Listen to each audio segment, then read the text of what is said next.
It's on deck with Evil Dead Chick. What's in store when you open the door? Step inside, my little ones. Bring your flashlight and good luck charms.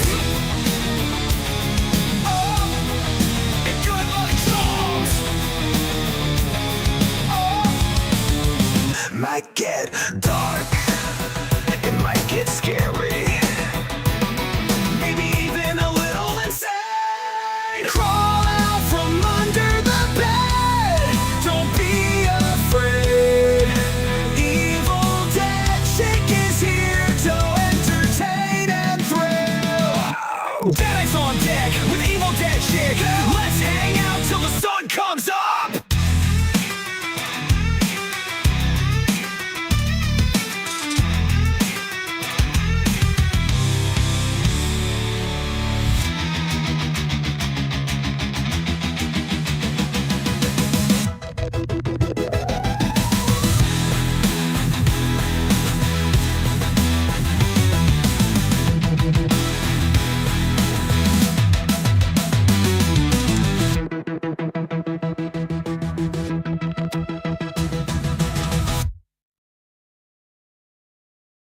Come on down to the drive-in tonight.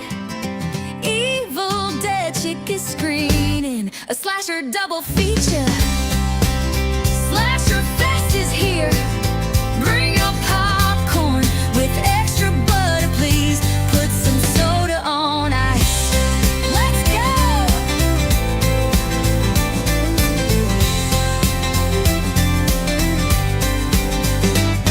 The blood will flow, the gore will splatter.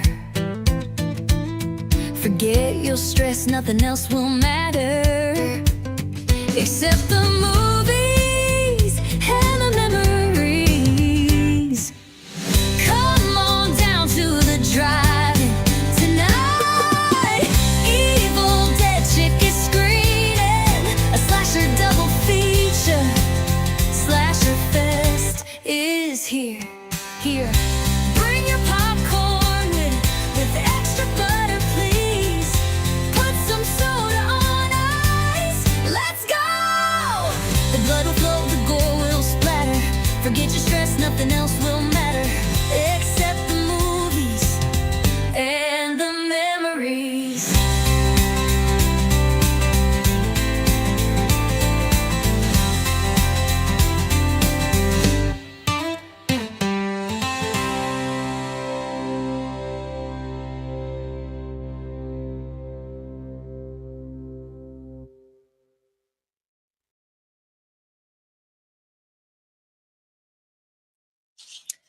Howdy, gang. Hey, Johnny Har. Hey, the poet. Happy July 4th to you as well.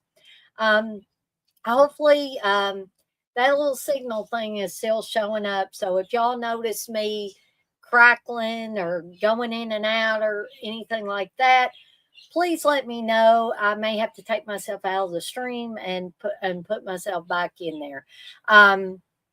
So I am, celebrating in style here. I've got my bulldog shirt. He's got the American flag glasses on.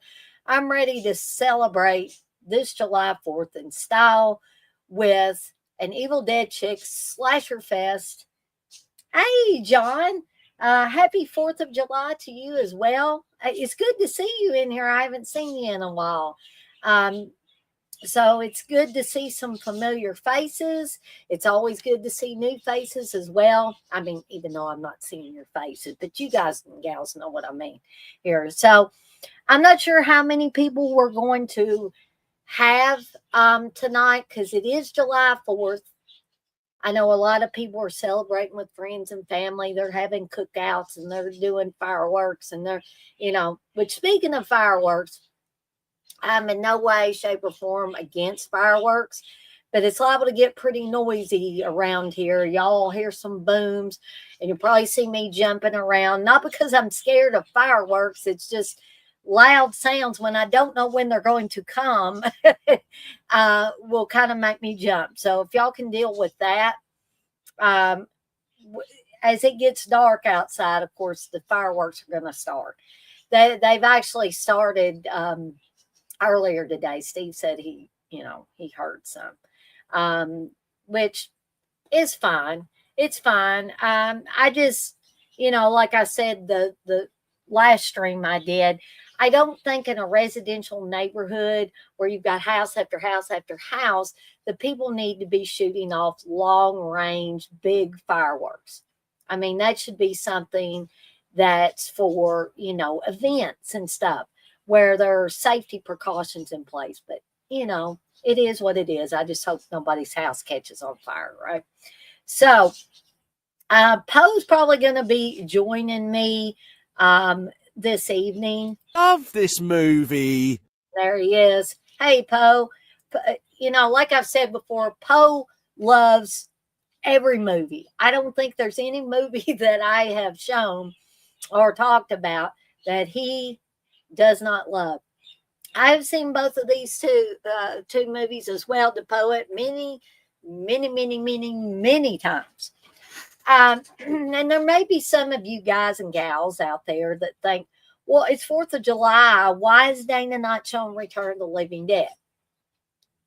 Okay, well, I will explain that once again in case anybody's in doubt. And I'm not trying to be snotty about this because someone did ask me, well, no, they kind of demanded and said that the movie should be Return of the Living Dead. Okay. First of all, folks, this is Evil Dead Chicks Slasher Fest. It's not Evil Dead Chicks Zombie Fest, right? So, if I was just doing a regular watch along or something like that, then yeah, I would be more than happy to show Return of the Living Dead. And I may show Return of the Living Dead on a watch along. However, because this is Evil Dead Chick Slasher Fest, and I'm Evil Dead Chick, I get to pick the movie. I let y'all pick the watch along movies as part of a poll, and also, I don't feel like Return of the Living Dead is a slasher film. There might be people that disagree with me on that.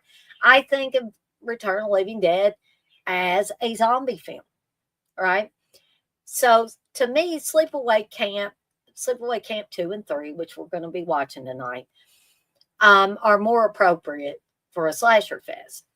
If you don't agree, that's fine. But I hope that those of you that come in here, and the people I know, I don't expect them to come in here and complain or start saying, why are you not showing Return of the Living Dead?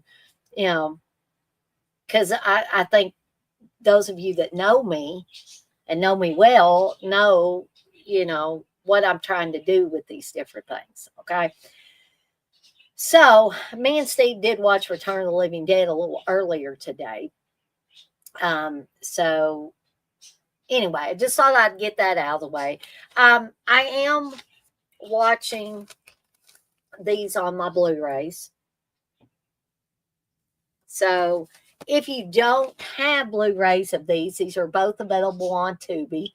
And I have put the link for Sleepaway Camp 2 in the chat in case you don't own a copy of these and you want to watch along. Now, it's not a requirement that you watch the movie along with me. If you just want to just sit here and hear me talk about it, that's fine. I also hope you've got your popcorn or snack of choice and your soda or your beverage of choice. I'm not at your house. If you want to drink some booze, you go right ahead. If you want to eat hamburgers and hot dogs instead of popcorn, hey, that's okay. I do not mind. If there's anybody that decides at any point in time, other than a few minutes before the second movie ends, that they want to join me for Evil Dead Chick Slasher Fest, I'd love to have you. You know what my prerequisites are. You just got to behave in here. And, like I've said before, many, many times before, that means, no taking your clothes off on camera, no exposing certain body parts that you should not be exposing in a public arena. And you may think I'm exaggerating here. I am not exaggerating, folks. it has happened on my channel, but I'm not even going to go there. Okay. I'm just putting that out there. And also to be respectful of anybody in the chat, be respectful of me, be respectful of anybody else that may be live. Okay. Those are the only prerequisites I have. Okay. Be respectful just like you would on anybody else's stream. Okay. All right. So we're going to get started here in just a couple of minutes, but I want to tell everybody where I'm queued up to. I'm queued up on SleepAway Camp 2, and about 19 seconds in on the Blu-ray, it says Jerry Silva Presents. So I'm going to give people time that will be watching along with me to get queued up, so that we can all be kind of relatively close as far as where we are in the film. I also want to explain a little bit, if this is your first time being in an Evil Dead Chick Slasher Fest, I try to make these a little bit different than the watch alongs. I mean, I may talk about, behind the scenes stuff about the movies and stuff like that. But what Evil Dead Chick Slasher Fest is supposed to be is like in the days when, for those of you that remember drive-in movies, and I mean, there's still drive-ins around. They're few and far between nowadays, but you can still find them in certain areas of the United States.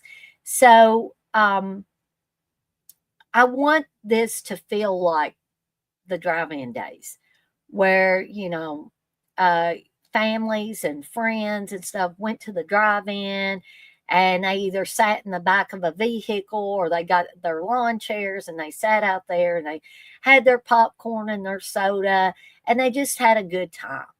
That's what I want Slasher Fest to be for myself and for you guys and gals as well. So that's kind of a primer on what Evil Dead Chick Slasher Fest is. Now you may say, well, Dana, it's not that much different than your watch along. Well, maybe not, but we are focusing a lot more on slasher films, whereas the watch alongs, which are chosen by you guys and gals, because I put up a poll for those, are a mixture of different horror films and, in some cases, comedy films and stuff like that.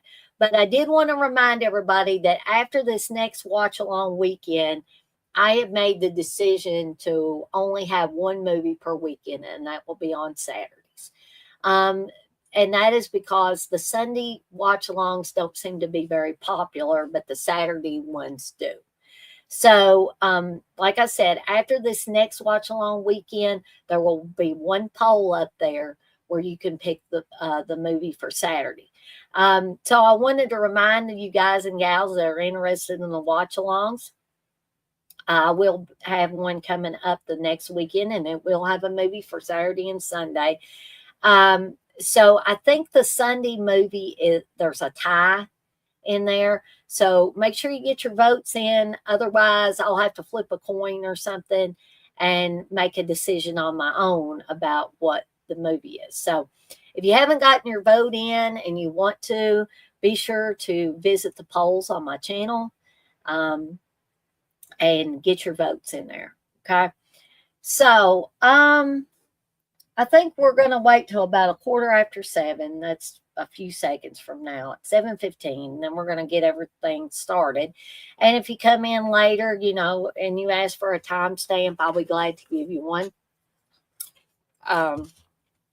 It shows we got 5 people in here now. Like I said, I know a lot of people will be, spending time with family and friends and eating backyard barbecue food and shooting off fireworks. But should you not have anything better to do this evening, I hope that you will join me for this week's Slasher Fest. Which, by the way, Slasher Fest takes place the first Friday of every month. And that made me jump a little bit because somebody's already setting stuff off, and it ain't even dark out there, folks. Which leads me to believe, like I told Steve, that people just like to make big booms. They don't care about seeing the colorful fireworks. So, and also I'm in the back room where I can hear stuff a lot. So just pardon me if I'm just a little jumpy. So I hear little pops and stuff like that too.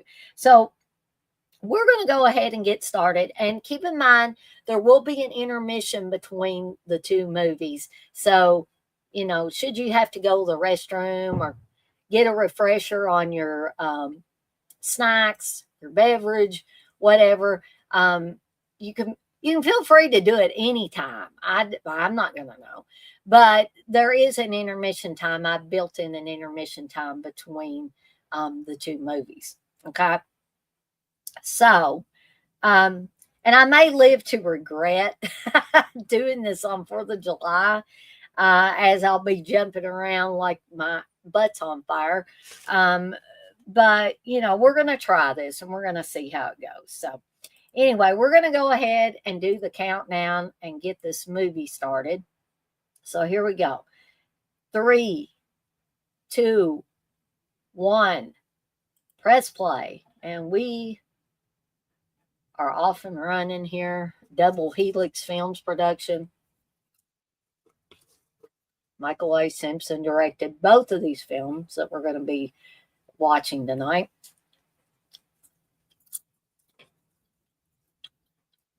And I know Steve thinks I'm just crazy for doing this, but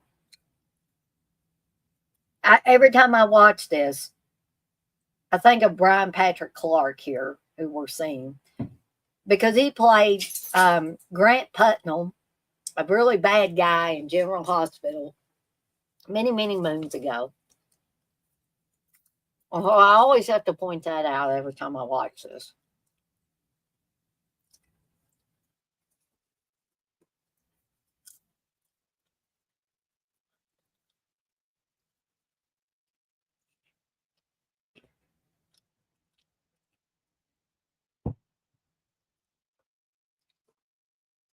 I really don't understand why they got to let off loud ones when I can't even see the stuff. And we got daggone houseflies in here. It's not fruit flies, thank goodness, but houseflies. The houseflies, I don't know about anybody else's house where you're at, if you've had problems with flies.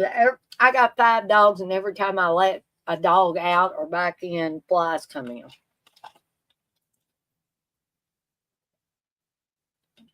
So this girl here, Phoebe, is hanging out with the boys, and they're telling scary stories, and she's telling the tale of the first sleepaway camp movie that took place at Camp Airwhack. And we see that Pamela Springsteen, who plays Angela in the film, is sneaking up on Phoebe as she's telling the story.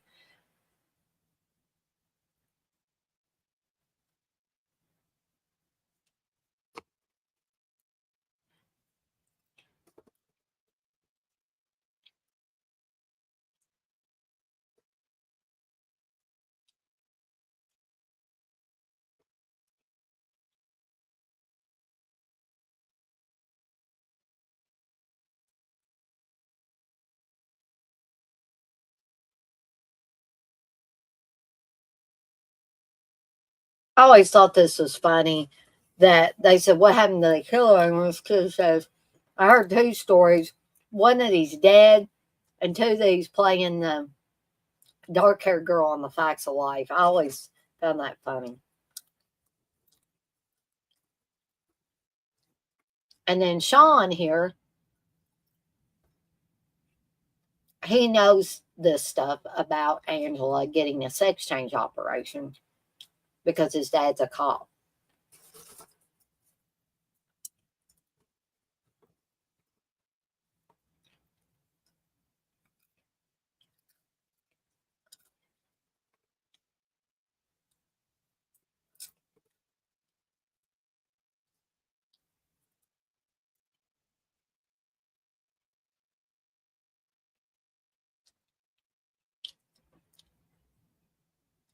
And way back when I first saw this movie, when my family rented it, I thought this was the greatest opening to a horror movie at that point in time for me, uh, especially this part here.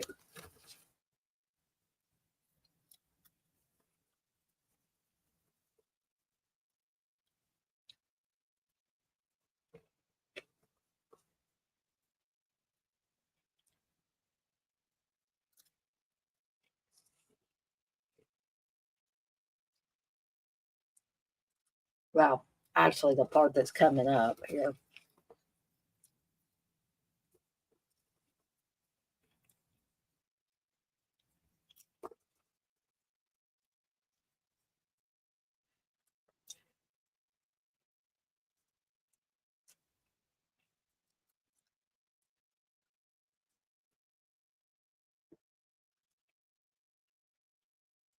So, pretty uneventful that she gets hit with a log, but then this part, which you can fully tell that she's got something in her hand, but just the thought of the, this girl getting her tongue cut out at the beginning of the film, I was like, wow, this is just great. And then it goes right into the title, the opening title.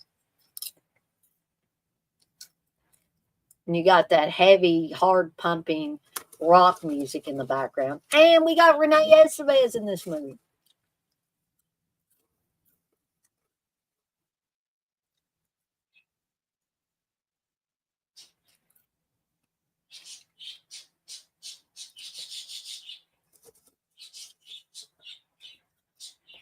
And two of you guys and gals may find me during these Evil Dead Chicks slasher fest becoming quiet and just eating my popcorn. That's all part of the experience too. I know it's probably not as fun for you guys, but hopefully you're watching the movie too. So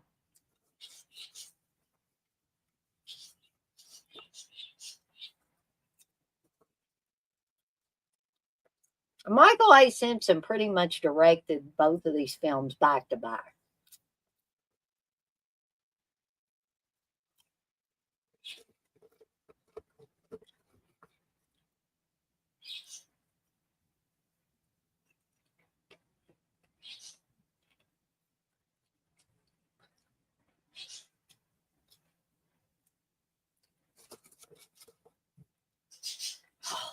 Oh, and we're seeing a pair of boobs there, courtesy of Valerie Hartman. Said boobies. Yes, I did, Poe. Can you say boobies on YouTube? Oh, I believe you can, Poe. See, I told you Poe would pop in from time to time, folks.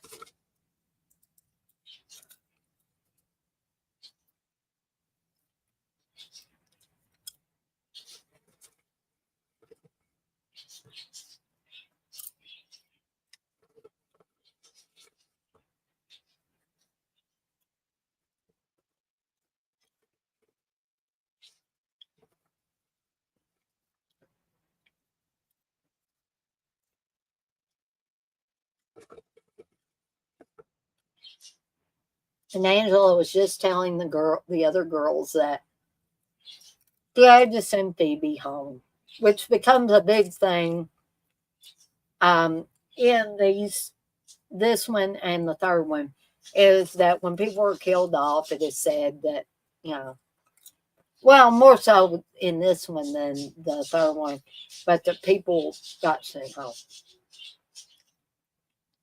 Because if you get told that they got sent home for doing things that they shouldn't, nobody's going to be the wiser. Nobody's going to be looking for them, right?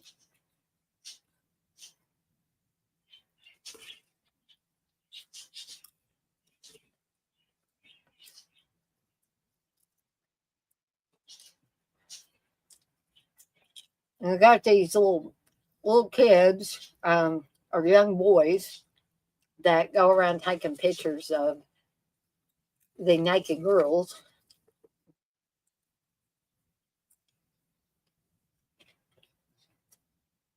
And there is Walter Gotell, who many of you James Bond fans will remember, not only from this movie, but from the James Bond, at least one of the James Bond films.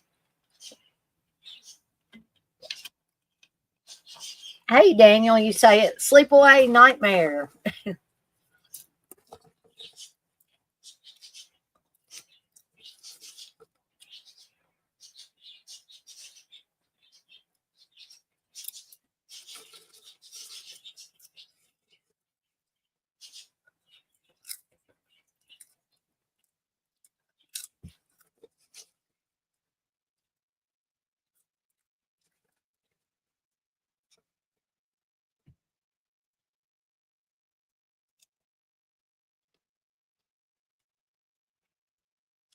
One thing that a lot of you will probably notice is that there seem to be a lot of campers right now. But this seems to get whittled way down. And where are these other girls? Because they're obviously not in the cabin with Allie and Mare and Molly and all those people. But they seem to disappear as the movie goes on. And that's something, I didn't notice the first time I watched this movie, but, watching it many, many times over, I noticed this. And a lot of the guys disappear as well. And where were they? What cabin were they in? And I know. They're just background people.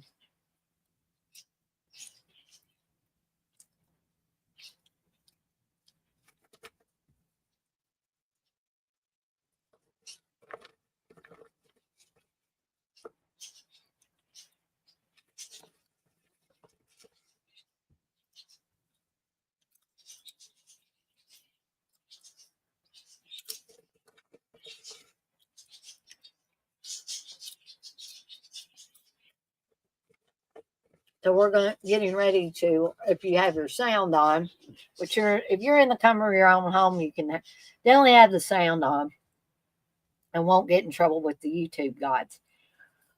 You're gonna soon hear the Happy Camper song.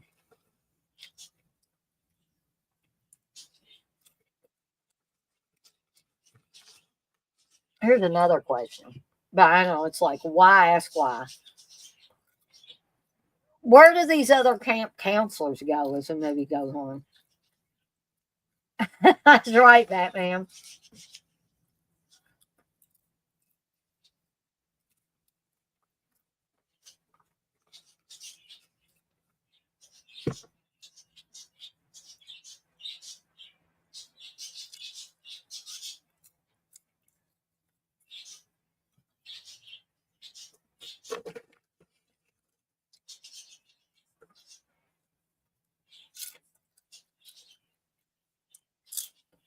And also, maybe somebody can share a different perspective with me. Why would kids this old be wanting to go to camp? I could understand the young boys, but why are these kids going?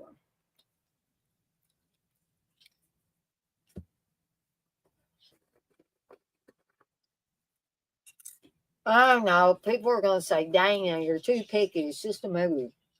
And just a low budget horror movie at that.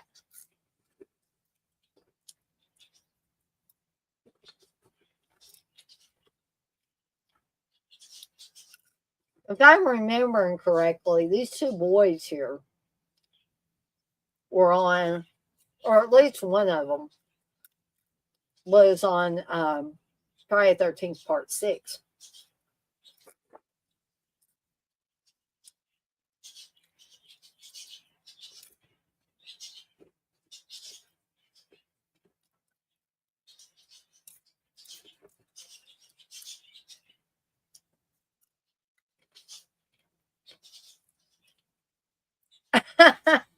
But I mean, you say unfortunate timing that I copy and paste it's on the same spot. I don't know. I don't think it's unfortunate.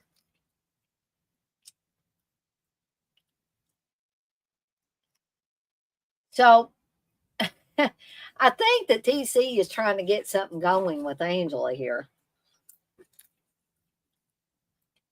Plus, he's trying to figure out what happened between Angela and Phoebe.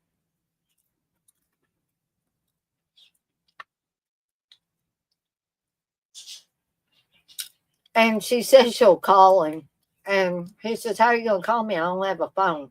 Had this been now, people would have cell phones.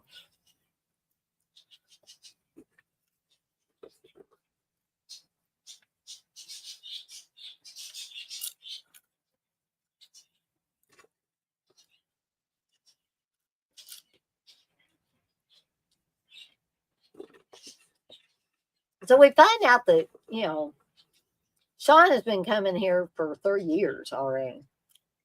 He explains that his parents are divorced. He lives with his dad. But he's trying to be the dutiful son. And he says that, that way him and his dad both get their summer break. And my dad's a young guy. He needs some time to himself.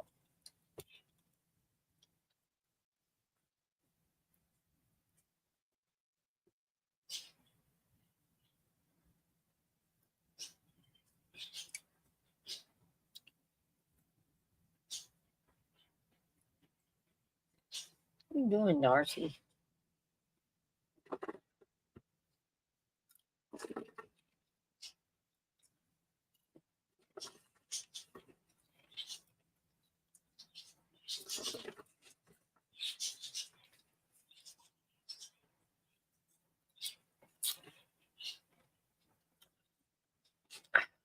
Golly.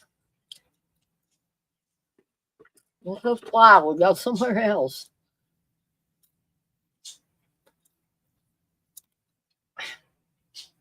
Right on my head.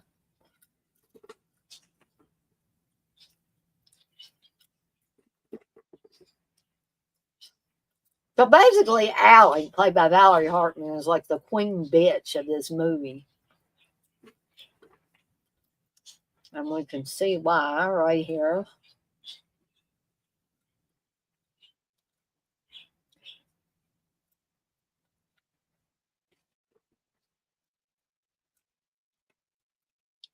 And in case y'all didn't notice, or have not noticed, the names of the main people in this movie are named after Brat Pack members. We hear Allie, we hear Emilio, Molly, Judd, Anthony,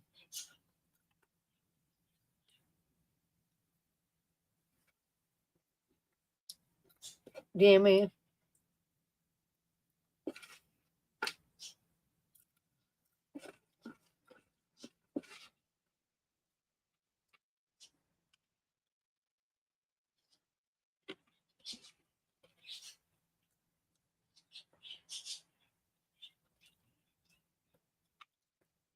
So Angel is none too happy to see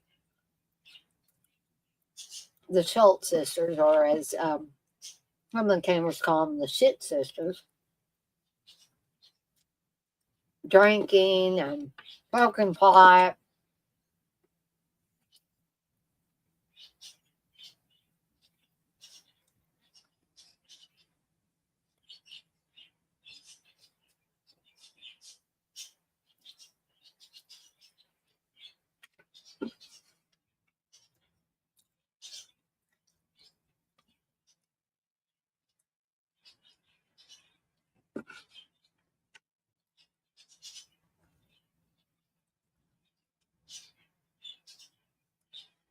Guys and gals, I'm going to take myself out of the stream to go set my popcorn bucket in there. I'll be right back.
Okay, folks, I'm back.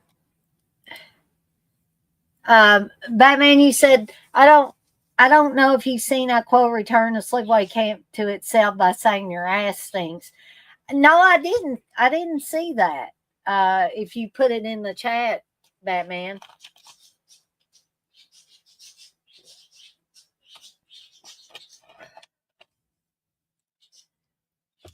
Sorry, I was away a little bit longer than I thought I was going to be. I had to run to the restroom too, and I talked to C. So there's about to be a panty raid here by the boys.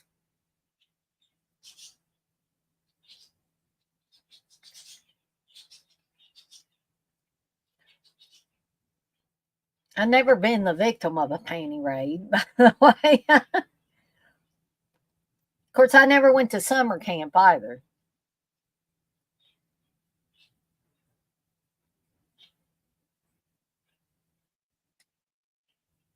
Oh, okay. I think I do remember that Batman then.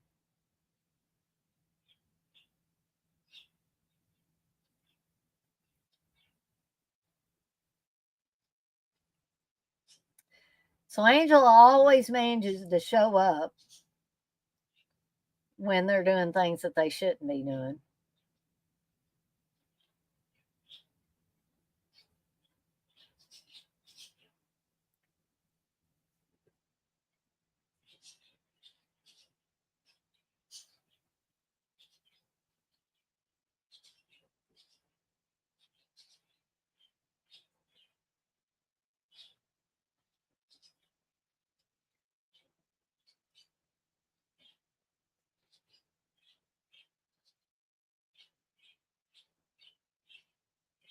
And I hope, guys and gals, that I'm still coming through pretty clear for y'all. Like I said, if you notice me breaking up or anything like that, please let me know. Because it's usually it goes up to the middle part of that signal strength, and it's staying on the lower end of it. So I don't, like I said before, I don't think it has anything to do with my signal strength. I've checked my speed. I've done speed tests. This is something that started showing up on StreamYard almost every time I do a stream. And it doesn't really kick me out, except during that Friday Foolish me and Candace did pretty recently. And whenever I came back, it didn't have that signal thing. So again, as much as I'm paying for this StreamYard, you would think that, they would get that fixed. I don't know if it's my browser, because I know there's some issues with Google Chrome. Thank you, Microsoft. I seen it in connection with Microsoft, but yeah, that would be pretty cool, Batman. A showdown of the Angelas would be killer. Angela from Sleepaway Camp versus Angela from Night of the Demons.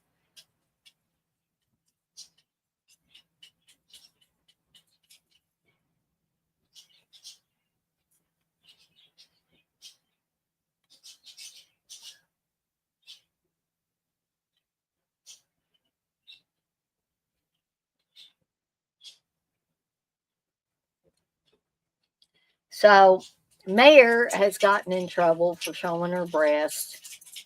And so, Angel's just saying, we're having an outing tomorrow night. I'd love for you to be there. Just say you're sorry. And she's like, I'd rather die first, Angela, which was the wrong thing to say to Angela. I am so sorry. It's so disgusting that fly keeps flying around, and she gets drilled, and not in a good way.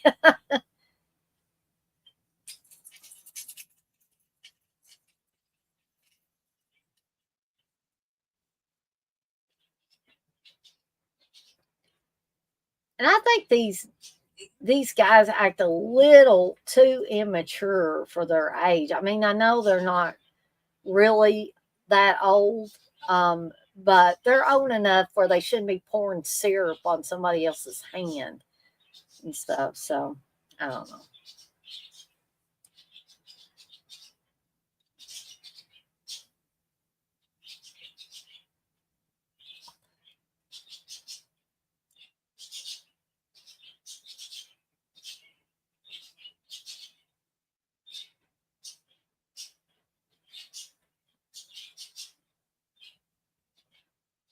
So TC is going to make an announcement about some things that are missing. And one of the things he's going to say is missing is a portable electric drill.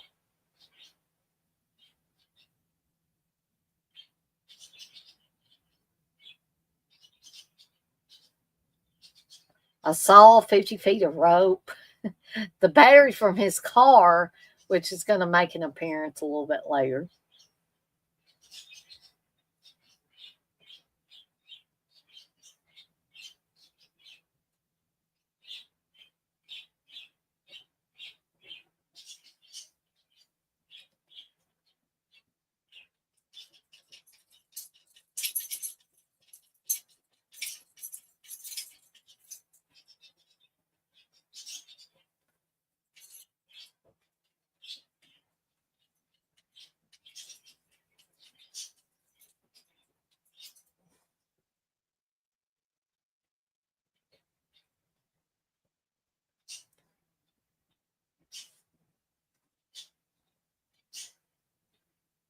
And also, gang, I don't think either one of these movies is very long. So this slasher fest will probably be a little bit shorter than some of them.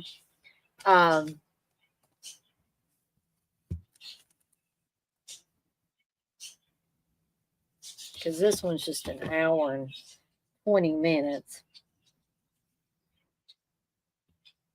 Not sure about the other one. So we'll find out, won't we? I'm not really. Well, it's 80 minutes, so I think they're about the same, folks. Just 10 minutes shy of the hour and 30-minute mark. So we're seeing this cabin here, and Molly is asking Angela about it, and she's like, "No, you can't go in. It's all boarded up."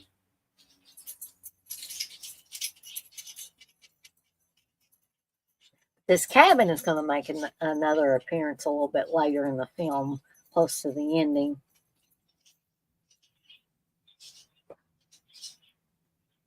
So Molly's explaining that Allie likes Sean too. And, Angela says, don't worry about Allie, you know.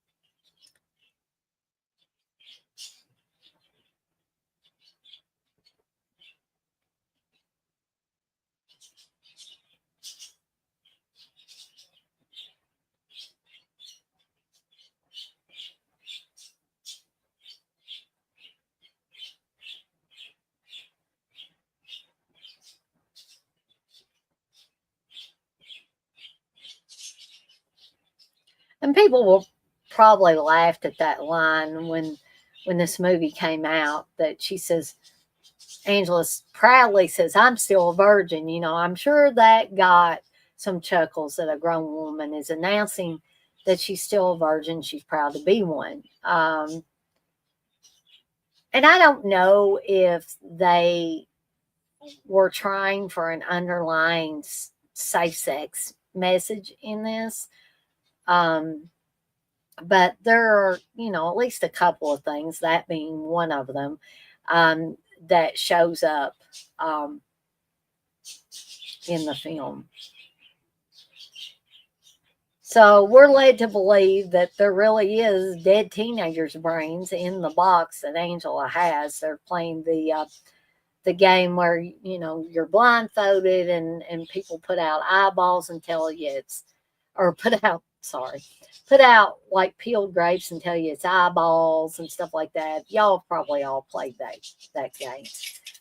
Only Angel's playing it for real, I think. And Judd and Anthony are doing a little arts and crafts there because they're wanting to scare Angela a little bit later.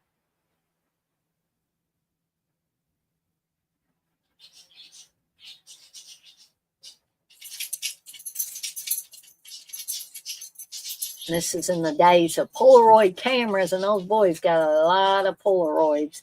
But Angel's about to catch them here.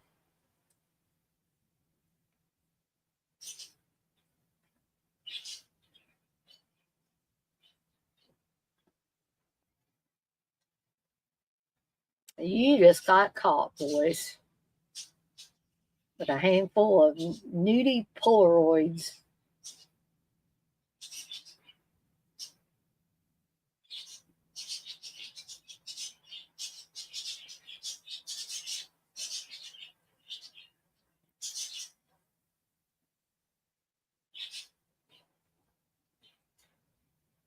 Oh no. And they took a picture of Angela.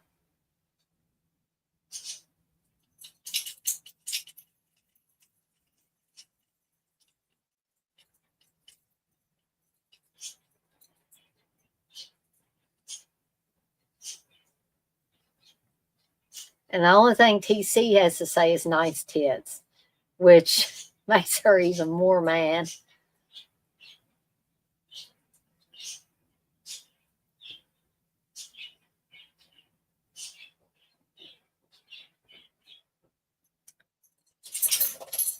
And those two boys are Charlie and Emilio.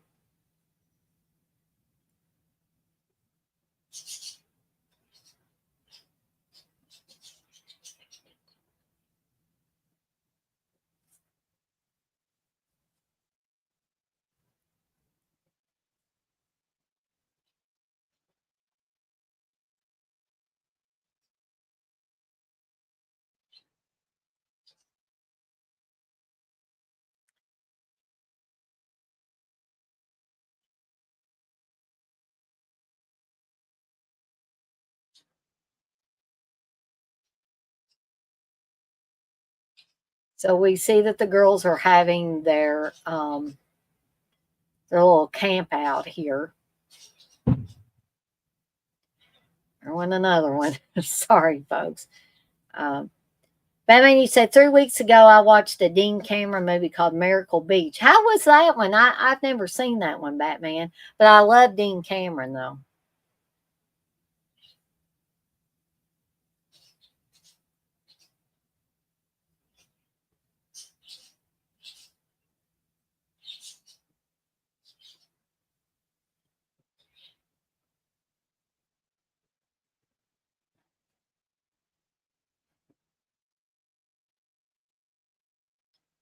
This is probably the nicest Allie ever acts, especially towards Molly.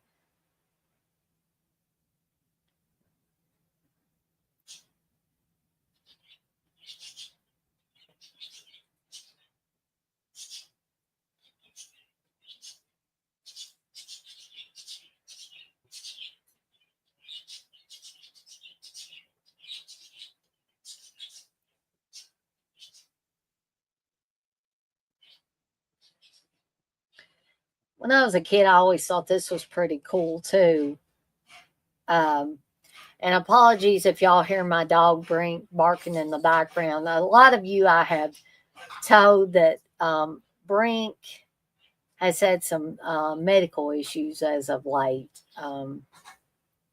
So you may hear her coughing from time to time. I don't know why I keep saying barking, but oh, he just got his throat slashed there.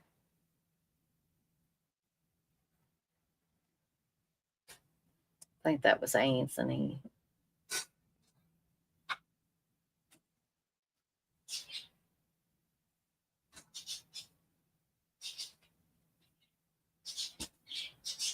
Yeah.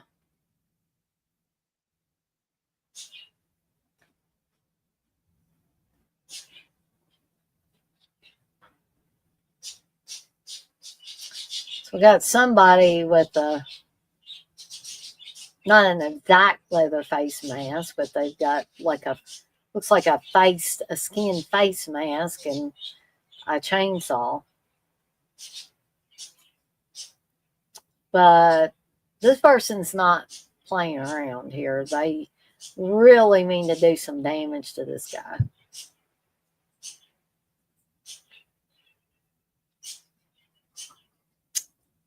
And it's Angela, and she says, sorry, once I start a task, I must finish, basically.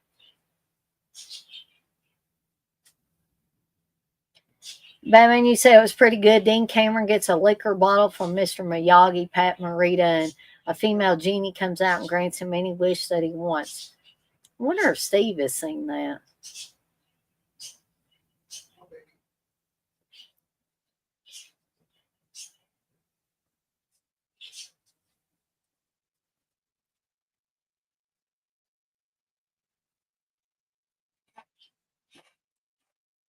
So now Angela wants to know where Allie is. Well, we're going to find out where Allie is. Allie is messing around with Rob here.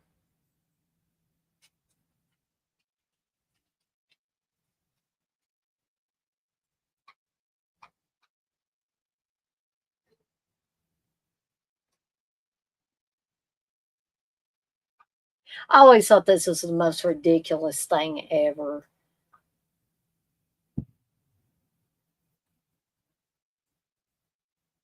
Y'all can probably hear those booms. We're talking about some heavy duty fireworks. I hate to keep complaining, but it's just one of those things where I don't think it's just entirely necessary to have fireworks like that in the neighborhood. So basically, they're dragging each other all the way across this bathroom, trying to have sex. Why don't they just stay still?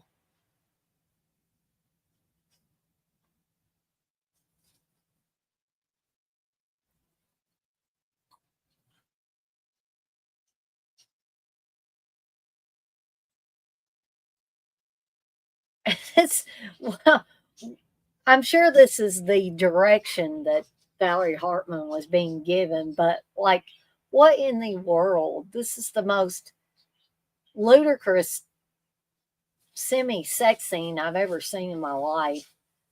I don't know what she's trying to do. Is she trying to climb on top of him, or what is she doing?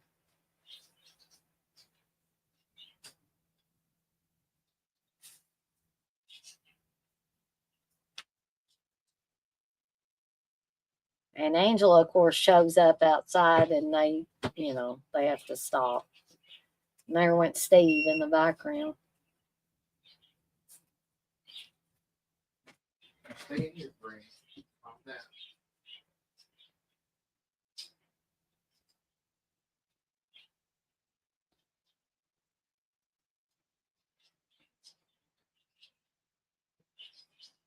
So she's telling Angela, I got cramped real bad, and she's got the door locked to the bathroom.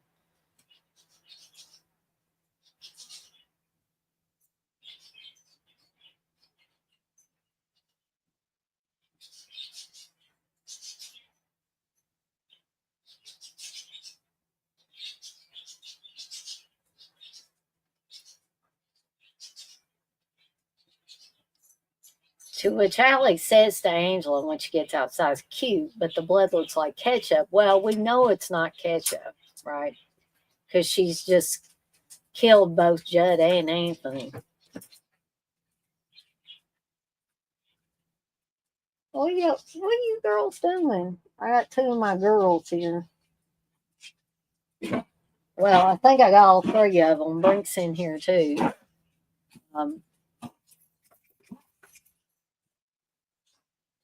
So TC tells Molly and Sean, that they haven't seen Judd and Anthony since last night. And he said, he tells Molly, he takes Sean with him, but he tells Molly, if you see them, tell a counselor and tell them I'm extremely pissed off. Now Molly or Allie is going to be queen bitch again to Molly, and like she's just really, really nasty, and basically insinuates that she's already had sex with Sean, and Sean's a lousy blade, basically. So, um, and after saying all that stuff to Molly and hurting her feelings, she's like, Darcy, she basically says, leave me alone. It's like, well, who pissed in your cornflakes this morning?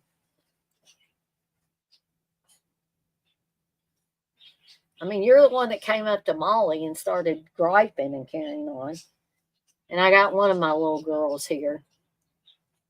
This is Darcy, in case nobody is, or somebody in here hasn't seen her.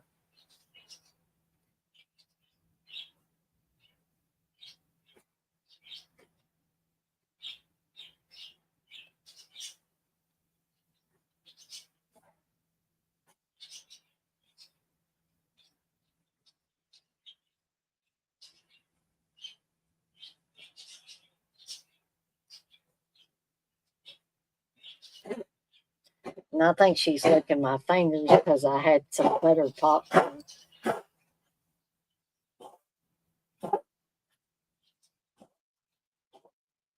Christina,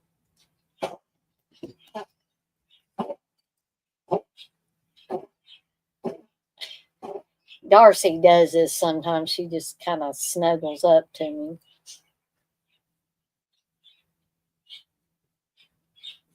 And we see that, once again, Allie's up to her old tricks. And she's basically, folks, she's just basically using Rob. Now, the guy that played Rob in this movie, that is not him there, because he was underage. I think he was 16 years old. And so the wide shots where we see Allie's boobs, that is not the actor playing Rob. That's someone else who's old enough to apparently see her breast. Oh, thank you, Christina. This is my dog Darcy, one of my babies. She's not liking these fireworks right now. My dogs are, terribly scared of fireworks.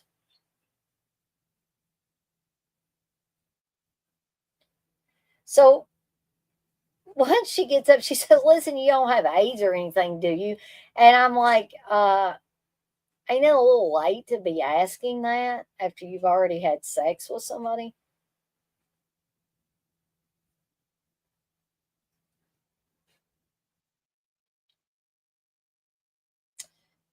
So when Allie gets back to the cabin, she sees a note that appears to be from Sean, for her to meet him at the abandoned cabin. So she's thinking, great. She's already had sex with Rob, but she don't care about Rob. She don't give a shit about Rob. All she's wanting to do is get Sean.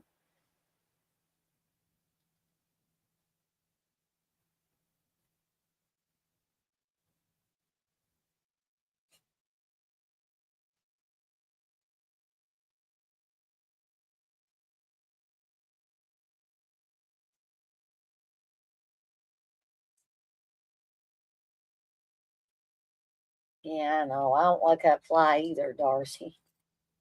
Darcy's trying to get this fly.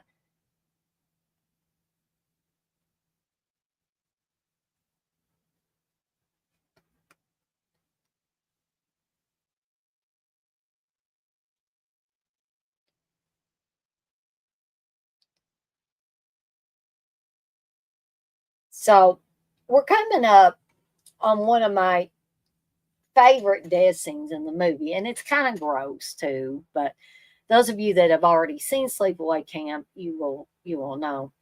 So she thinks Molly is the one that wooed Sean away, but it's Angela that's lured her there.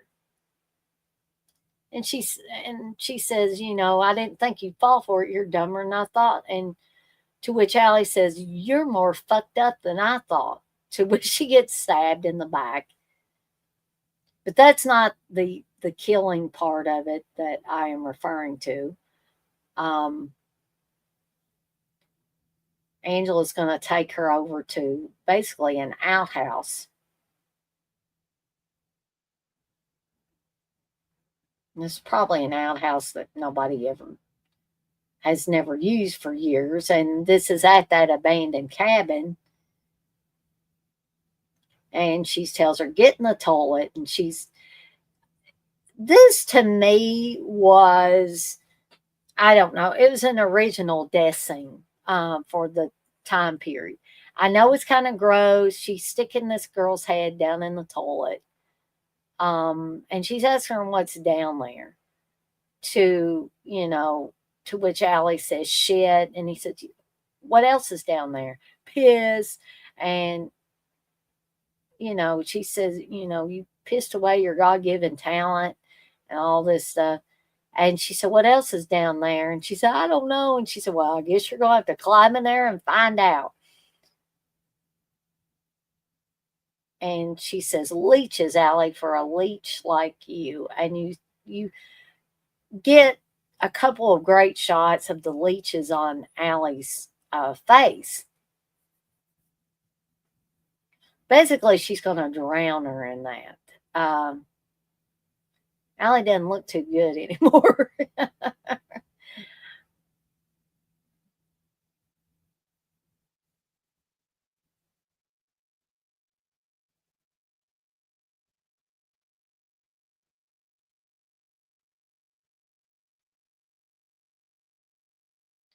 And she says, you should have been the first to go.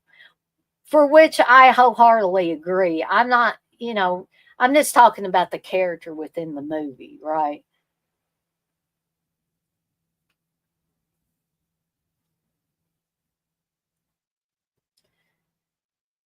So people are slowly getting whittled down. We're not seeing nearly as many campers as we did near the beginning of the film.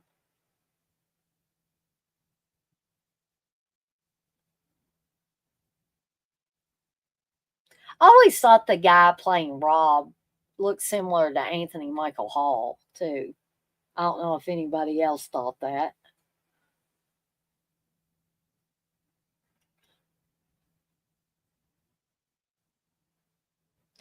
So Rob is getting suspicious because, sorry, I jumped. But you're going to probably see me do that quite a bit here as these movies go along, because these my poor girl's shaking. These fireworks are going to get more prevalent as the night goes on. Like I said, I don't know why they're letting them off now because it's not even dark. Um, Seems like a waste of money.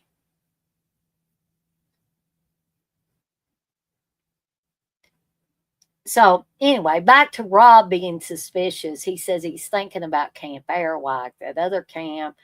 And, Sean says, oh, Allie's not dead. She's probably out screwing the cook. So people aren't really taking that possibility seriously that something could have gone awry with some of the campers.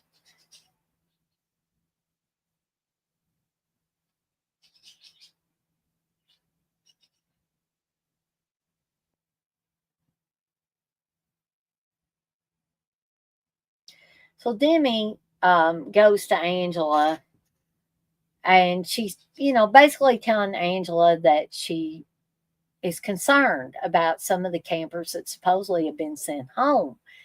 Um, and so she called Mayor's house and was told that Mayor was still at camp. So then she decided to call Phoebe's house. And she says, the strangest thing, Angela, whenever I called her house. I talked to her little brother, and he said that she was still here. And meanwhile, we see Angela's in the other room trying to find something to kill Demi with.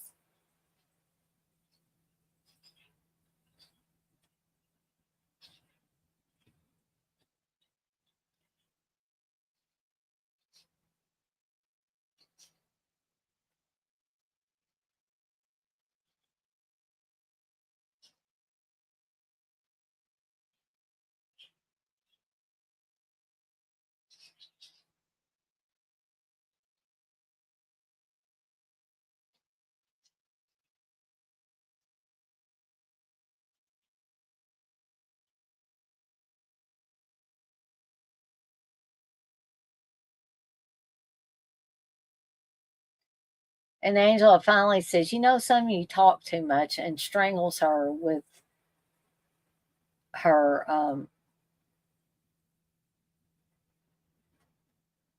guitar string.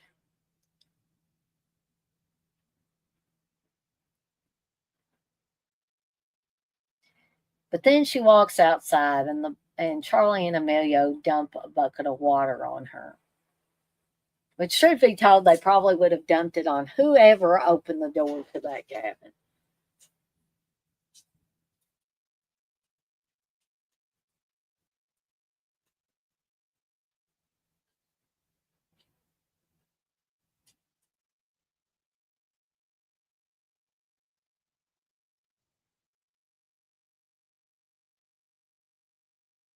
Leah comes, and Leah's the one that says, "I'm going to tell." And she's like, "Who locked the door? I'm going to tell." And by this time, Angel's pretty sick of Leah.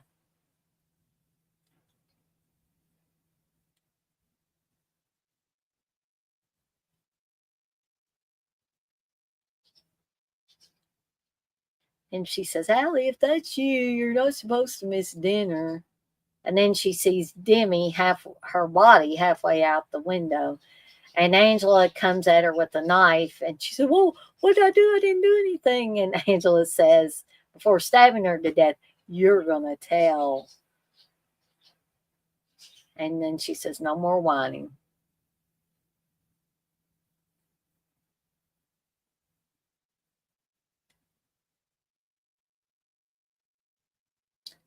And now, as we see Sean and Molly embracing outside the cabin, we also hear Angela singing Kumbaya.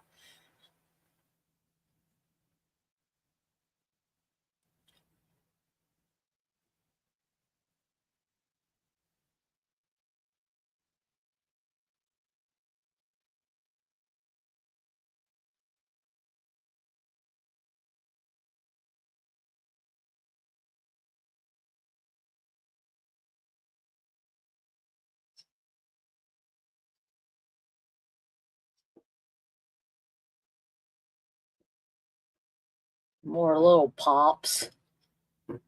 Y'all can probably hear those too. Maybe not, but. And when Molly comes in, Angela says, "Looks like you and I are the only two left." To which Molly says, "You sent all of them home?" And Angela says, "I had no choice." But she's like, "We'll still have fun."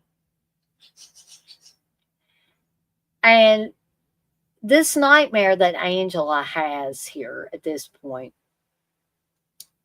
always led me to believe that she had some sort of guilt at killing these kids.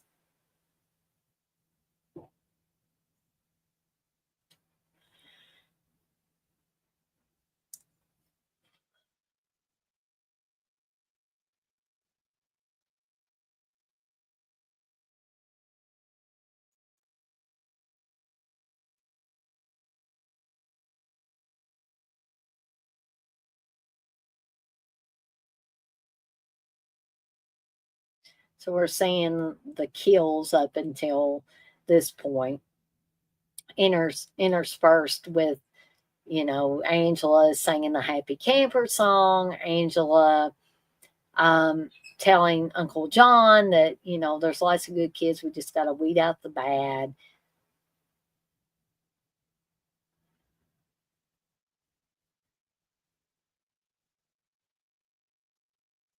Okay. Whew.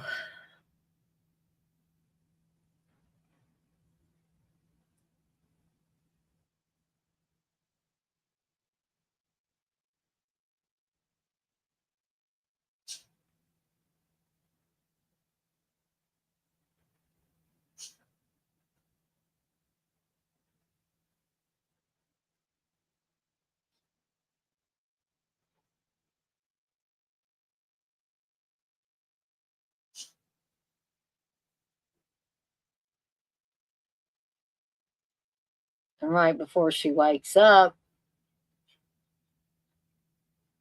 we hear Allie say, "You're more fucked up than I thought." And to which she wakes up like this. Um, so probably she doesn't want to believe that she's messed up in the head because, there's obviously something wrong. People get mad at people. People think people are immoral and whatever, but you don't go out and kill those people, right? Normal people don't.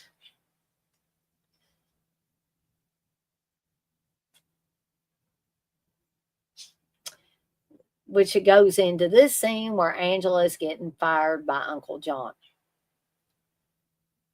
And he says, he said, "I told you before, nobody is supposed to be sent home without my permission." And he had told her that earlier, to talk to him or TC before um, sending anybody home. But apparently, as far as they're concerned, she has continued to send people home, including supposedly Judd and Anthony, who TC was in charge of.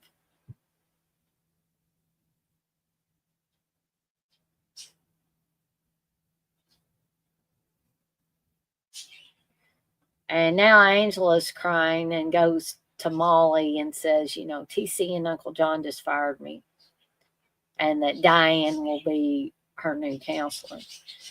And then she says, because she wants Molly to follow her, right? She doesn't specifically say where she's going, but she says, "I got to go be by myself for a while."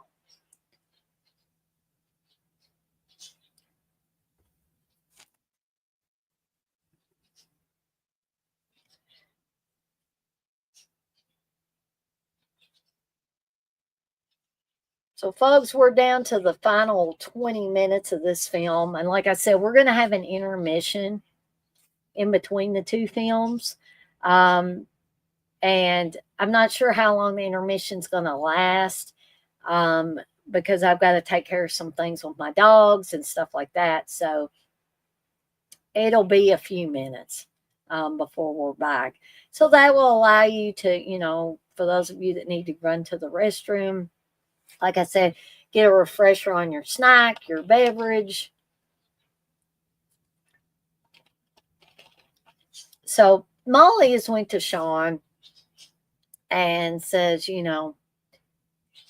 Angela's been fired, and I was hoping we could help her out. And Sean says, "How?" And she says, maybe we could talk to her or something. Sean wants to know where she's at, and Molly automatically says, she's about a mile or so from here at this old abandoned cabin.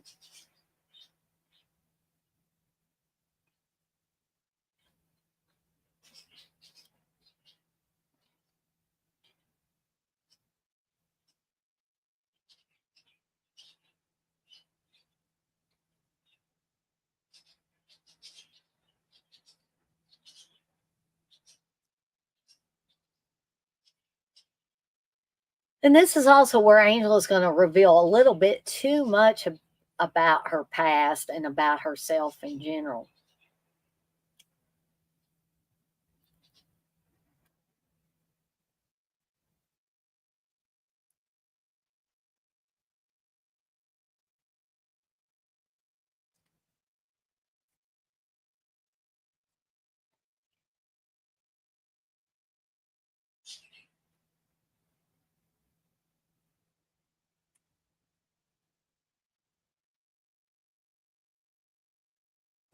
So Angel starts to say, TC reminds her of a boy that she knew when she was a kid. And she said, but I fixed him. And Molly says, how? And she says, I drowned him, which is in reference to Kenny, who was drowned in the first Sleepaway Camp film.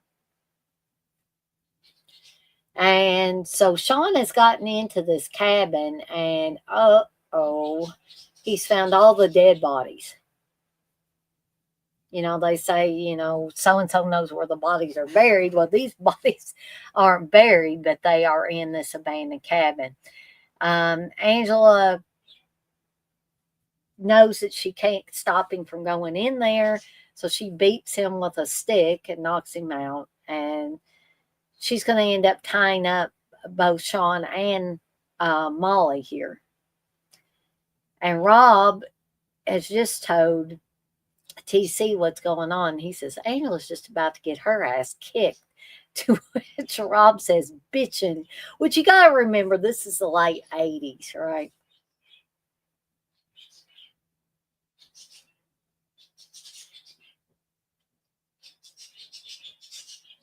So apparently Angel's been spending a lot of time at this abandoned cabin with these corpses, I guess, because she's got a bunch of canned food there.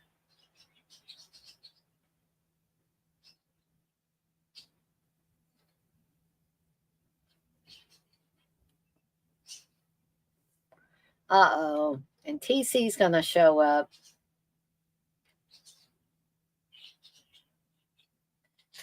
And keep in mind that I said TC's car battery would show up again. Well, it's about to show up again, folks.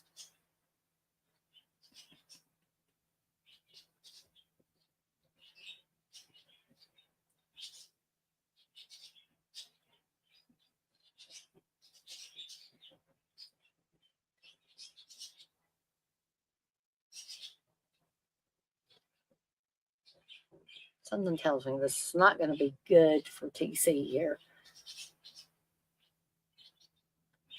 No, ooh, battery acid right in the face, folks.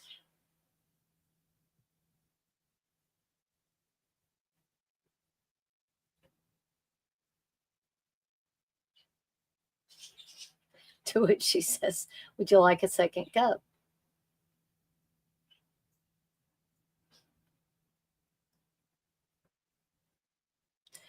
To which we know, and we did know, hopefully, that Angel is obviously crazy as a bedbug because she just goes into, all right, who's hungry? Obviously, Sean's not hungry. He's already vomited on himself.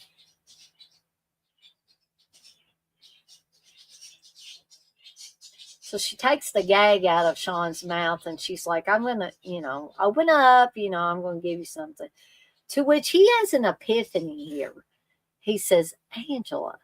He says, you're Angela Baker, the angel of death. Should have called you Peter. So he's got her figured out. And she says, I'm Angela Johnson. He says, you're Angela Baker. You killed all those kids at Camp Airwalk. And he wanted to know how she got the job here. And she said, I've got great recommendations from doctors, psychiatrists, even clergymen.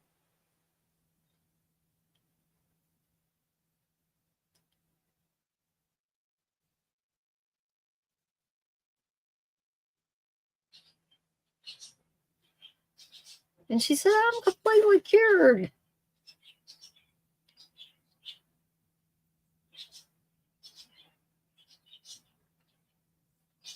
And she wants to know how he knows so much about her. And he said, my dad's a cop. He helped arrest you. You should have heard him the day you got out. Which really pisses her off. And she says, that's too bad. Wait till he hears what's happened to you. Oh, off with his head. My! Ew! I wasn't ready for that. Other people might not either, Poe.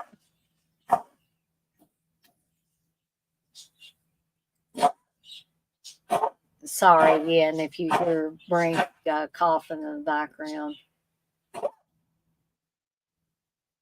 She goes for a while without coughing, but then she will inevitably start back up again.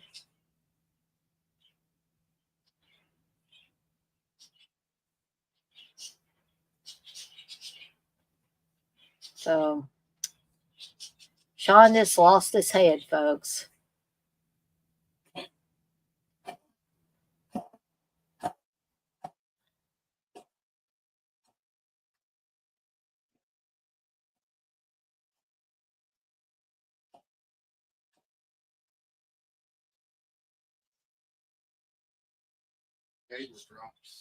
She'll be all right, Steve.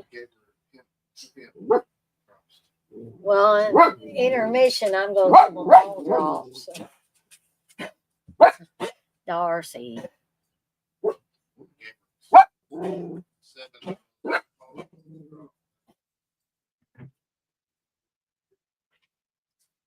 Steve, you're not giving it time.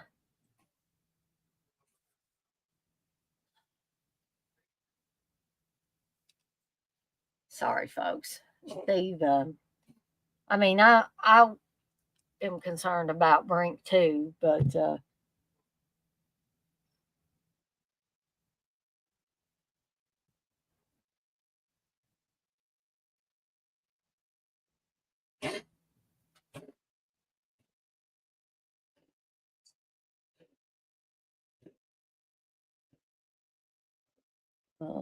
sorry, gang. I got a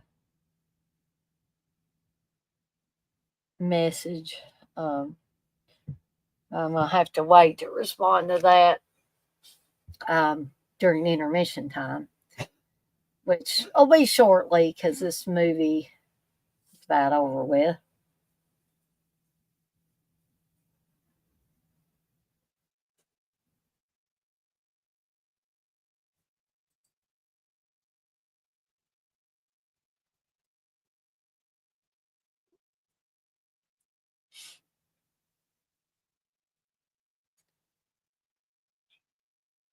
Boy, Angela got kind of messy there.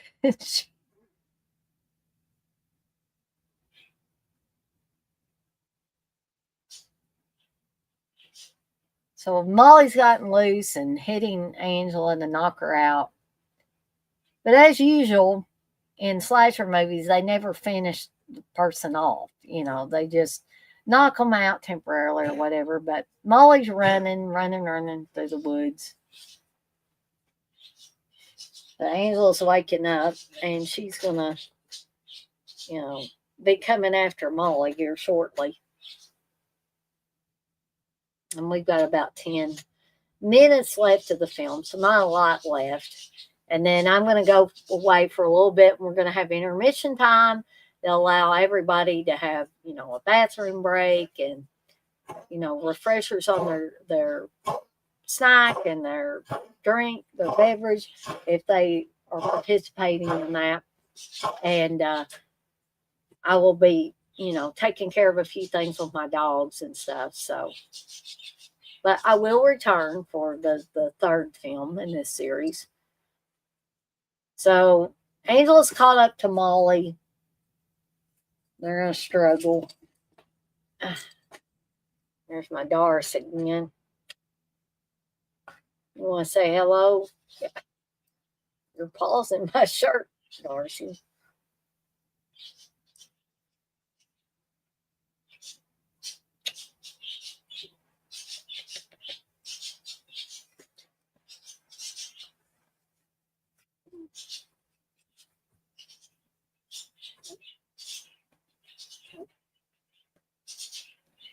I always thought that line was funny. I just want to be your friend. No, you don't. You want to kill her.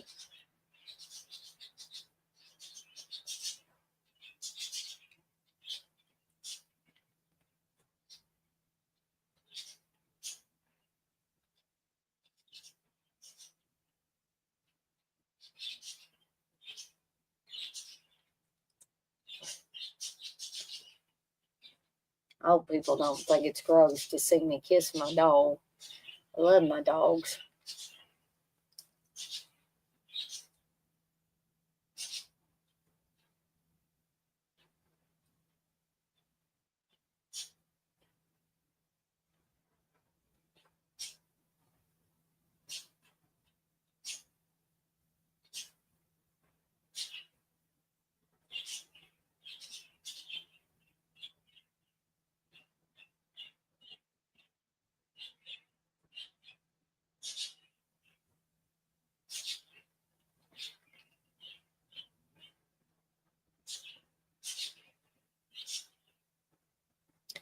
And of course, Angela thinks after Molly failed that she's dead. And she said, if it's any consolation, you almost made it.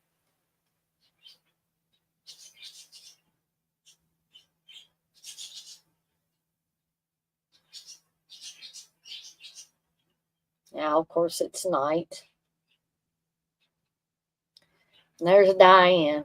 I don't know where Diane's been all this time, but she just spontaneously shows up. And she thinks the boys are looking in the girl's cabin. And nope, this is one of the few slasher movies where they actually kill kids. So Angela's killed some kids. And Diane runs into Uncle John's office, and Uncle John is dead. Rob is dead. And now Diane is dead.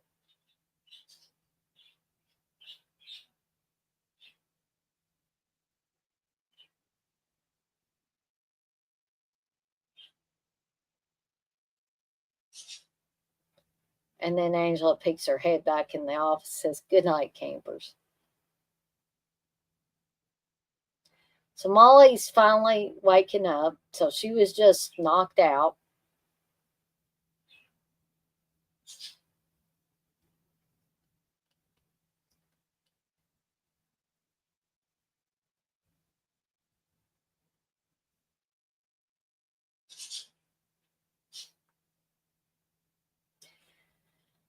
So Angela's apparently gotten a ride with this woman who she's not going to like very well.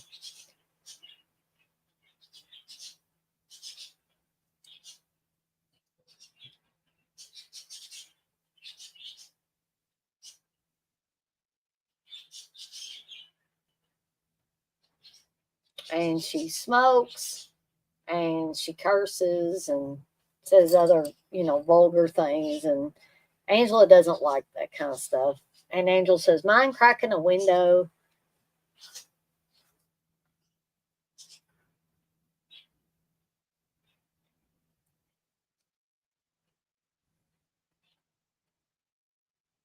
And at this point, Angela's had enough of this woman. She stabbed her to death.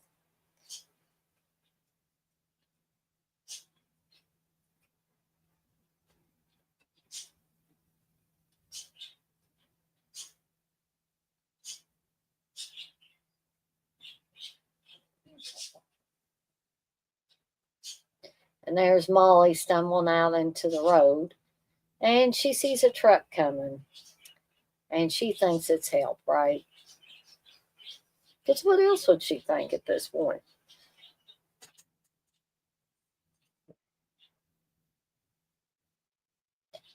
And she said, oh, thank God you're here. And it's Angela with the woman's cowboy hat on. She says, howdy, partner.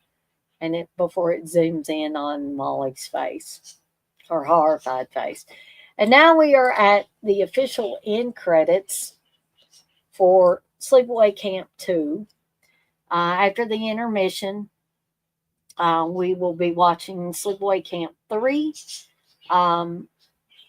which I'm probably going to go ahead and put in the chat the link to it in case there are those of you that don't have your own copy that want to watch along, right?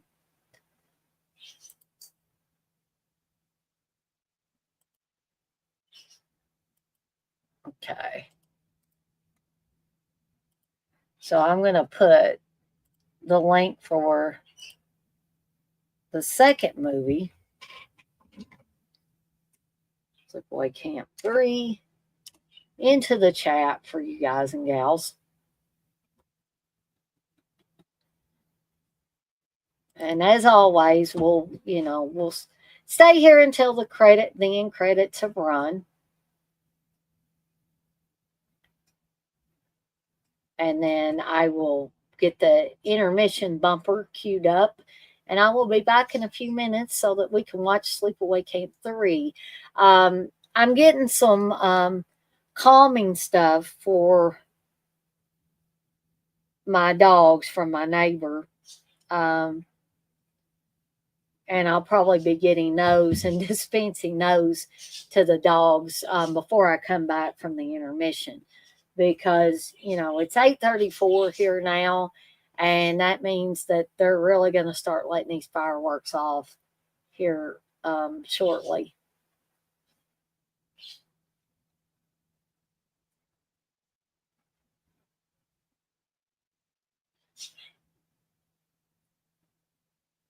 So I hope that those of you that were watching along, or even if you weren't watching along, I hope you enjoyed hearing me talk a little bit about the movie. Um, and that many of you will stay for the second feature, which is, like I said, Sleepaway Camp 3. And then at that point, unless there's people that are asking questions, stuff like that, it'll be another Evil Dead Chick Slasher Fest in the books.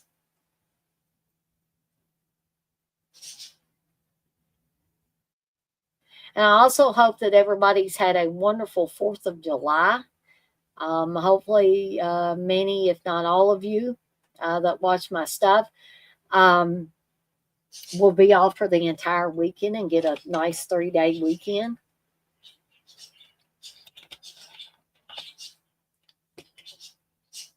Especially if people letting off fireworks keep you awake.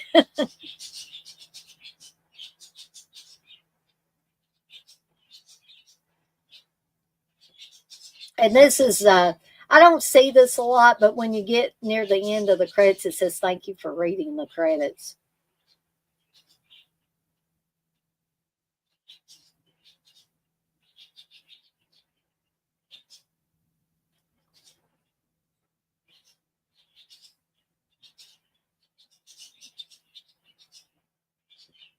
And we're going to see that little snippet.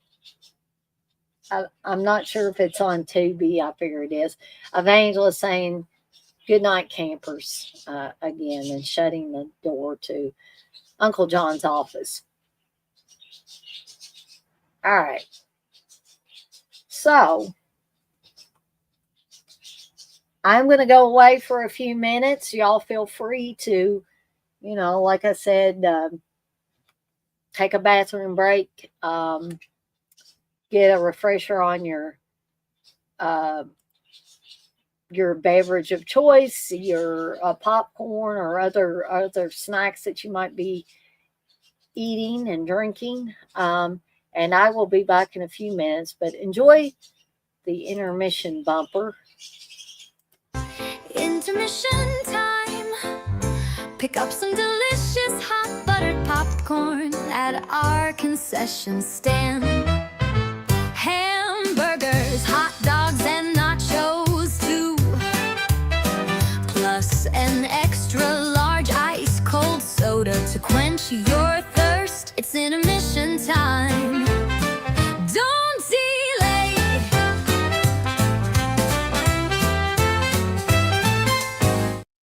I'm sorry I missed this a little bit earlier. I'm in the middle of a Evil Dead Chick Slasher Fest where I'm screaming movies. But yeah, I've been ready for Jess to bring over those CBD meds. I'm probably going to go ahead and give it all the dogs so that maybe they can get my life before the fireworks really start up. So yeah, that's fine if she wants to bring them over here and I'll talk to you later. Thanks.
If you don't want me to give it to Frank, I won't give it. Well, don't give us a Frank.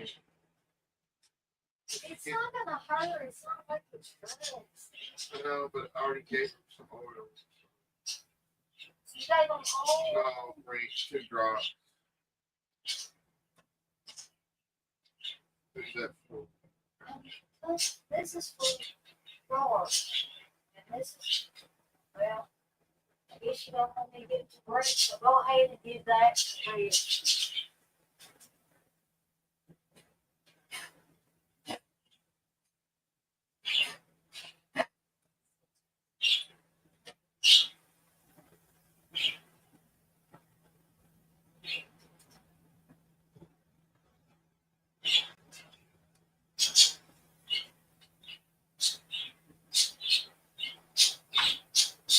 Green honey, I can't give you this. That's what I have to leave with this.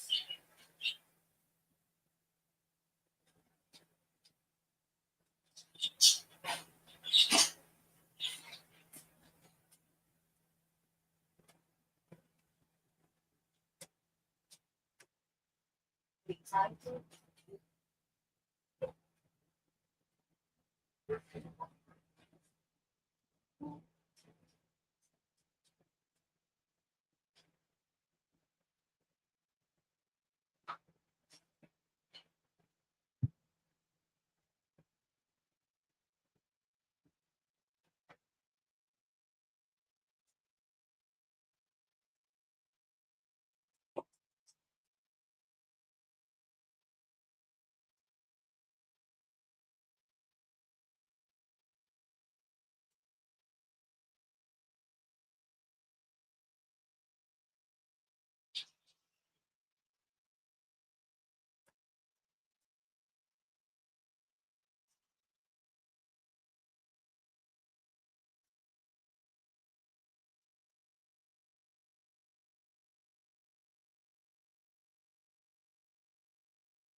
Oh, Doris, I'm gonna give you some.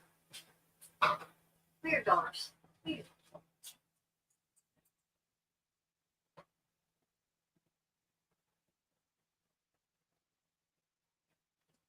Here goes.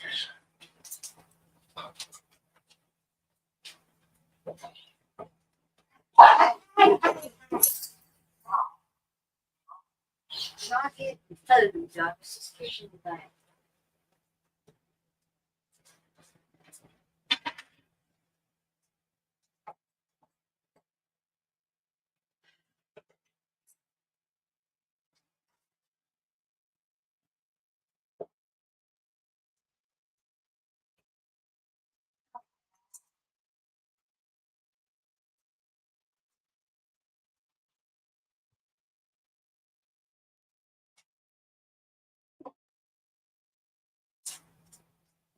Thank you.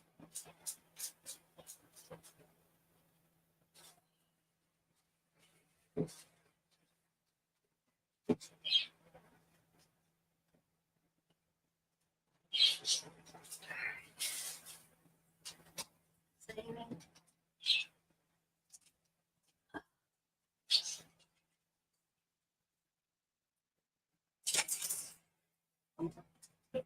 We're going now. It's it.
think in a little while it'll be time for more mist. Right?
Intermission time.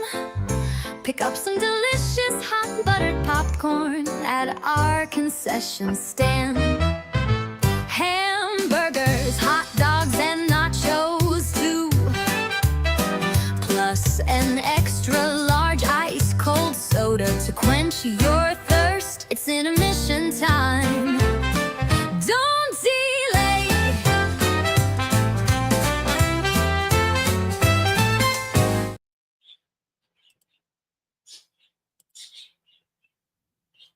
Okay, gang, and I am back.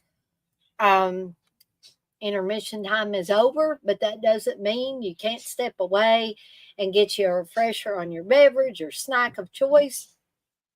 It's probably going to get a little more noisy during this second feature, which is going to be Sleepaway Camp 3. They're going to probably really start setting off those fireworks during this. So forgive me if I jump around a little bit, because you never know when you're going to hear those booms, right? So it just kind of startles me a little bit. I've gave all my dogs something hopefully to calm them, because most of my dogs are scared of thunder and fireworks. So I'm hoping to get them settled down. So, hey, Josh and Zabby Tiger. Um, and I'm glad to see you guys in here. And we're going to get the second movie started in about a minute or two, but I want to tell you where I'm queued up to. There's also a link on Tubi to Sleepaway Camp 3 if you don't own your own copy. Okay. So I am queued up on my Blu-ray 21 seconds into where it says Stan Wakefield Presents. And I'm going to give y'all, there goes some more fireworks. I'm going to give y'all some more, about a minute or two more. And then we're going to go ahead and get started with the second movie. And I've been pleased with the number of people in here. I honestly wasn't expecting to have anybody in here because it is 4th of July. So I'm happy that some of you decided to spend at least part of your 4th of July with me tonight. And this is my girl Darcy, in case some of y'all didn't see her earlier. And she does not like fireworks or thunder. So she's probably going to be hanging out pretty close with me. Aren't you, girl? She don't want to talk about it. So we'll give it a few more seconds, and then we'll go ahead and get started with this second movie. Won't we, girl? Again, I hope it doesn't gross anybody out to see me kiss my dog. She kisses me too, don't you, girl?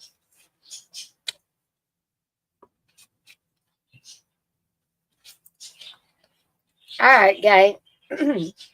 Let's go ahead and get started here and do the countdown. If you come in after the movie has started, that's okay. I can give you a timestamp.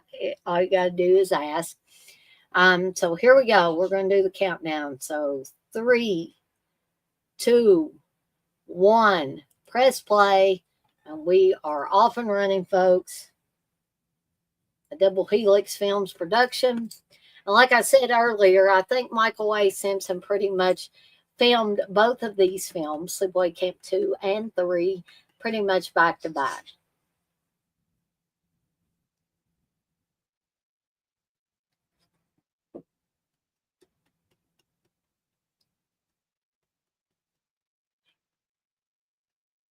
So we're getting introduced to the character of Maria, who is going to camp. These are older kids too. But we're going to find out that this is an experiment in caring and sharing by Lily and Herman Miranda, who have invited 2 groups of kids, one from lower class homes, as Herman will say here in a little bit, and Maria is one of those, and those that are a little bit well off. You're going to see something you don't see every day. Her boobs have the words milkshake tattooed over them. Milk on one, shake on the other.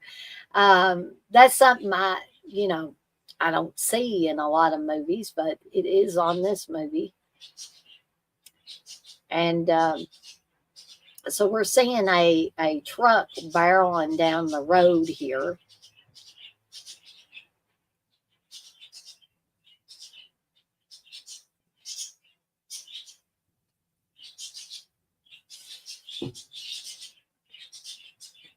And this Big Mike garbage truck is supposed to be stopping. Instead, it is barreling down on Maria now, who has dropped her bag and is running for her life.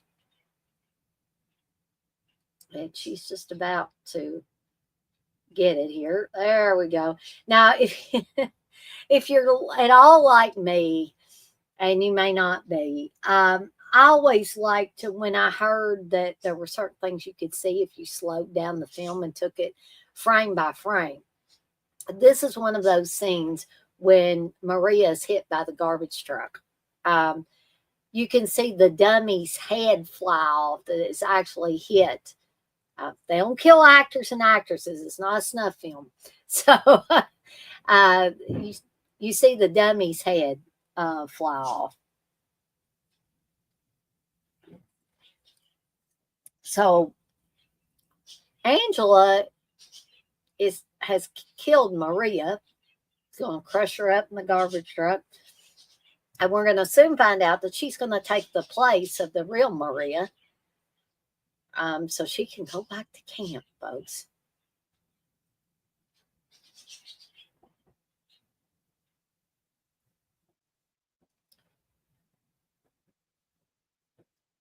So here's the bus, or the van rather, for Camp New Horizons. So we've had Camp Airwalk, we've had Camp Rolling Hills, and now we've got Camp New Horizons for the third film.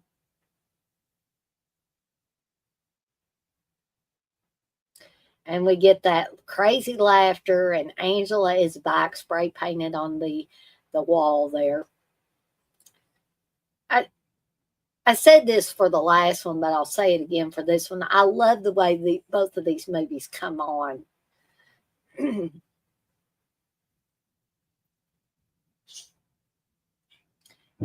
Michael J. Pollard, folks, is in this. God rest his soul. He plays Herman. Like I said, it's a little bit after 9 here, where I'm at. So it's going to get quite noisy. So I hope y'all don't mind.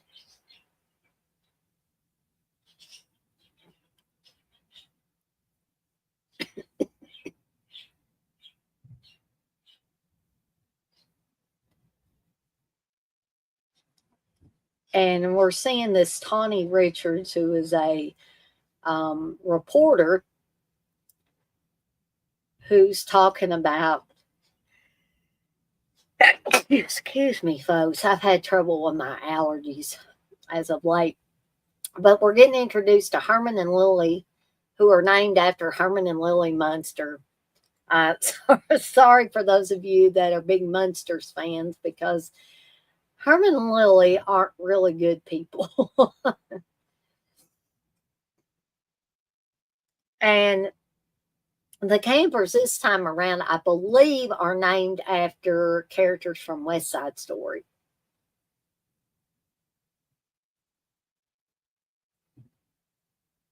We've got Cindy, we've got Greg, Jan,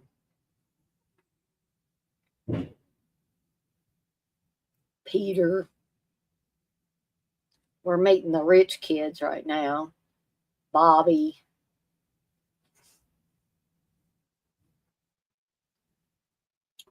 Marcia. And there was Cindy also. So now we're going to meet the city kids, or the kids from lower class homes, as Herman said. We got A-Rad, and played by Jill Terashita. There's Snowboy, Anita. She's supposed to be from Sawtell Gap, Kentucky. I don't think there really is a Sawtell Gap, Kentucky. Riff. And Tony. And the fake Maria. Angela killed the real Maria and took her place.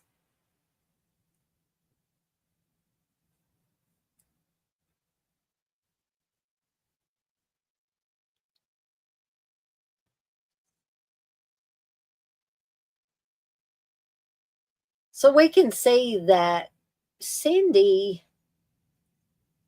and Kim Wall, who plays Cindy, is a very nice person. I've seen interviews with her. It's just as sweet as can be. But in this film, she plays a really bitchy character who is not very tolerant of other cultures or nationalities or anything like that. That's the nice way of saying it. So Tawny started to talk about what happened at Camp Rolling Hills. And Lily is very upset because she says, "You told me you wouldn't say anything about the murders." And we're going to find out that Herman and Lily, the only reason they're doing this is not to help the kids, but to make money. That's the only reason they're doing it. Like I said, they're not very good people. And Herman is the ultimate sleaze. And we're going to see this. Tawny really doesn't need to be talking to Angela, aka Maria here, about drugs. And we're going to see why here shortly. And this is going to be another one of those wham bang ways to open a horror film, a slasher film in particular.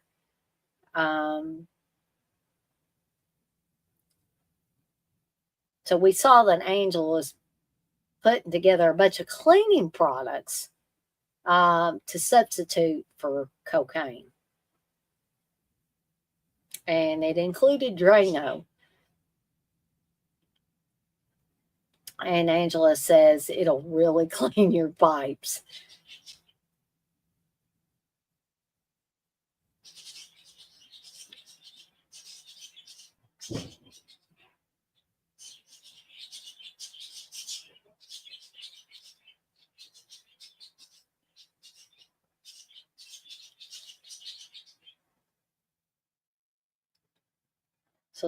So Tawny is stopping.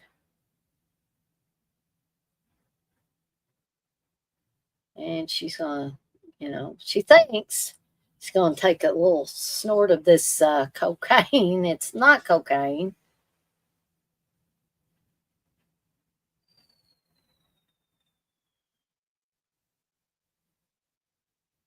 And yeah, very bad way to die there, folks.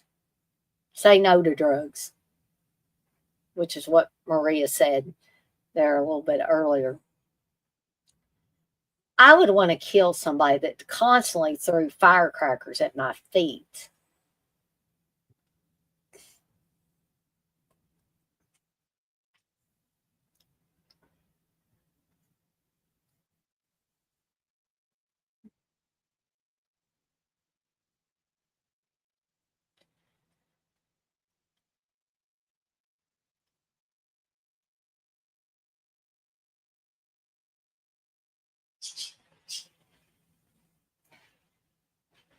I don't mind those fireworks so much that just make the little sizzling noises.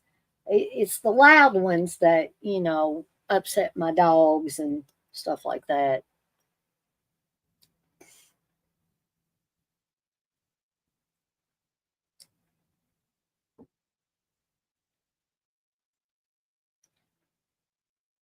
And the Marcia character is played by Tracy Griffith, who is Melanie Griffith's sister. I think they could possibly be half sisters, but sisters nonetheless.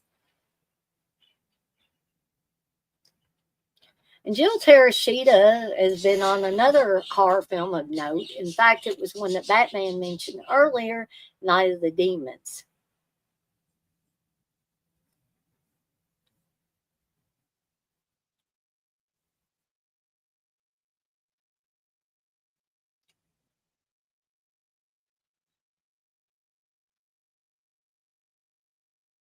We're going to find out really quickly that Bobby is a horny little dude. And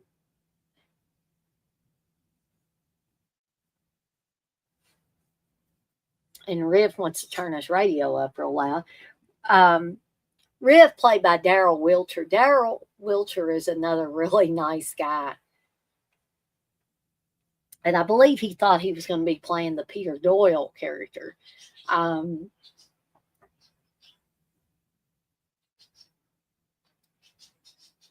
One time when I showed these movies for a watch along, I tried to get some of the people from the films to be able to come in live with me.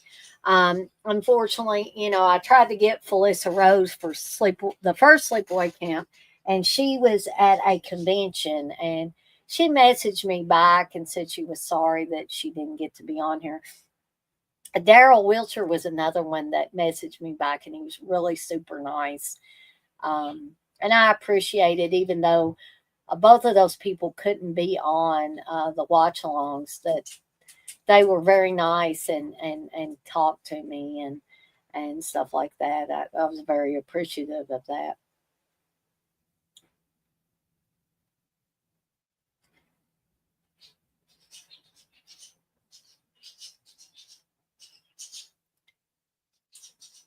So Lily is telling everybody that they're going to be dividing up into groups for the first 3 days,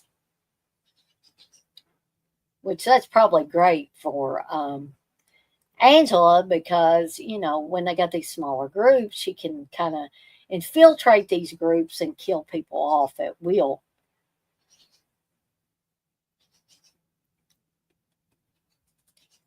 So I'm a happy camper is brought up again, and Lily wants to know who knows the words to I'm a happy camper, and of course Angela does. And Barney Whitmore, who, if y'all were paying attention in the other movie, he's got the same last name as Sean, the character of Sean from the Sleepaway Camp 2. So this is Barney Whitmore. This is Sean's father, the cop.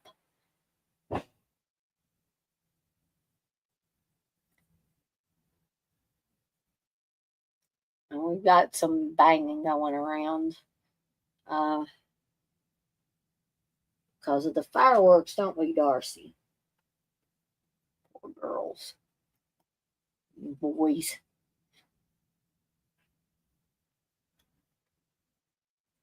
So this is probably, there's some colorful language and I guess the nice way of saying it, racial slurs being thrown around. This is probably a movie that would not get made or wouldn't get made this way nowadays.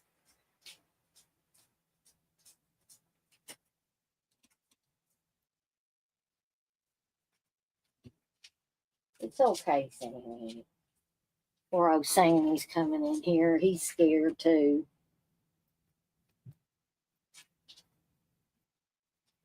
I feel for my dogs.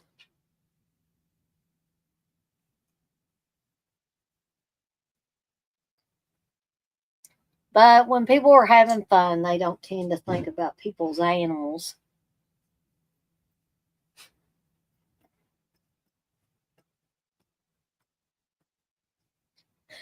Bobby says, wow, it's better than TV.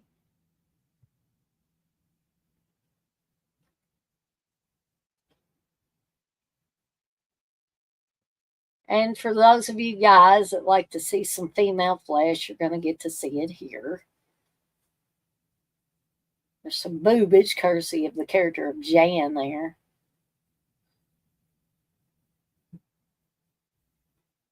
And Jill Teresita is going to show off her bosoms there.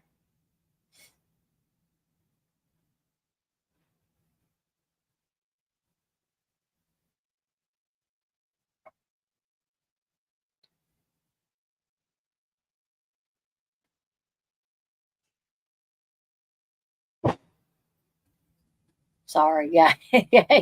You see me jump. It's just because they're unexpected. So they're seeing, fuck Angela Baker that somebody is spray painted on the wall in this cabin. To which Angela doesn't look too happy about this.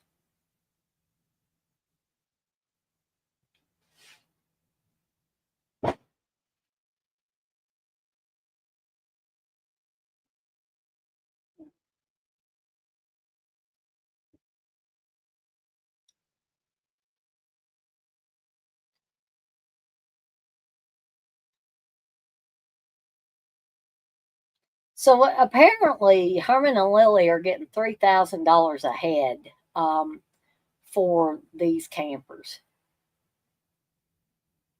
So Arab says, or Arad, or whatever her name is,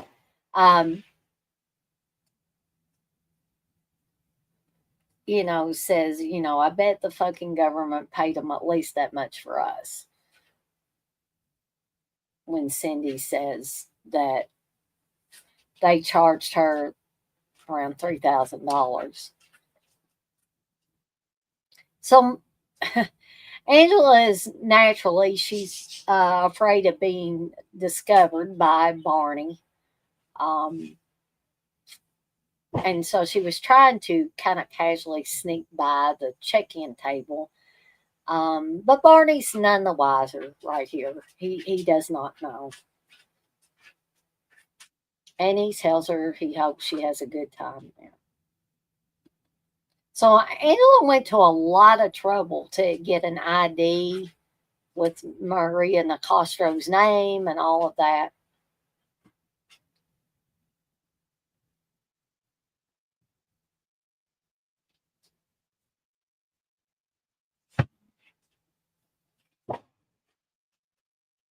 Sammy, get out of there, bub.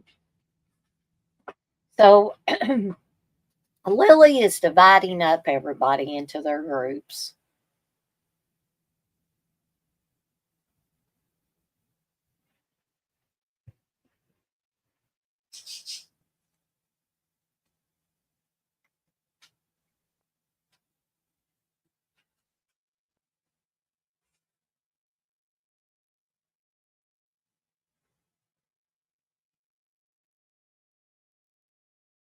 So Snowboy apparently spray painted Bobby's map.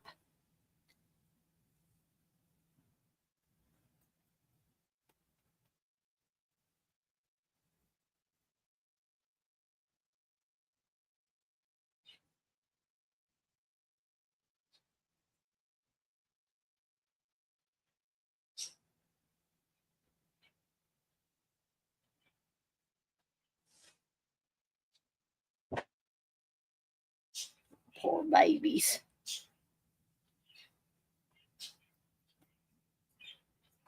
I guess people apparently either they got a lot of fireworks or they just cannot wait until it gets full dark. They've got to do them right now. So Barney is telling them, I know we're supposed to catch fish, but he says, I thought y'all might like a little something special tonight. So we're realizing that Barney is a pretty cool guy. So he's got hot dogs, and Tony's a little snotty to him here. He says, you can break the rules, you're a cop. To which Barney says, I'm doing it now because when I had a chance to do it with my own son, I didn't. Because, and he goes on to tell them that Sean was murdered at the camp last year. Tony, then says, I'm sorry for giving you a hard time.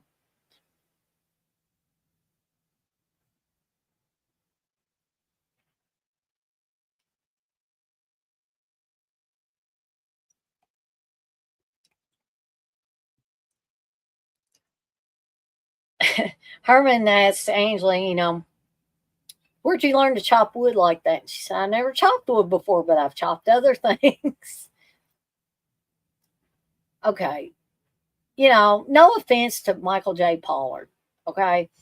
But this relationship he's got with the character of Jan is, it's just so sleazy and kind of gross.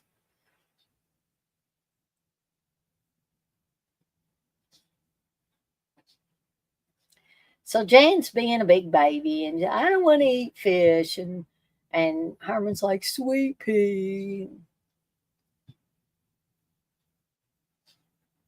So Herman tells the other three to go, go to the lake and go ahead and get started, and I'll meet you down there in a few minutes.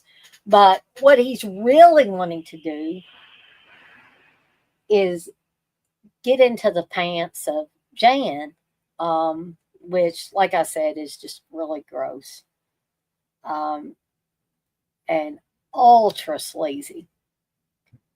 So the other three, Angela and Peter and Snowboy, are fishing, and Angela caught a hockey mask. And of course, that is from the second film.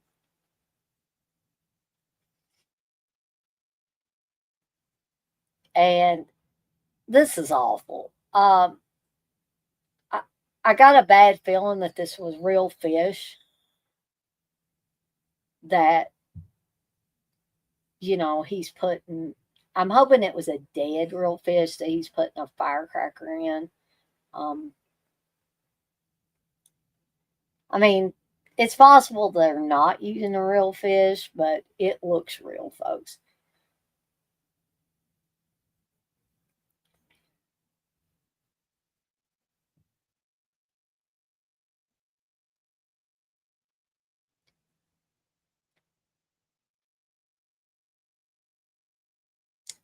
Yeah, this is so sleazy. Now, you know, I wasn't a young kid when I watched this. I don't want y'all to get any bad ideas or anything.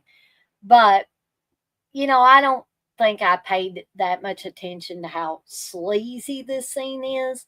But nowadays, I definitely recognize how sleazy it is.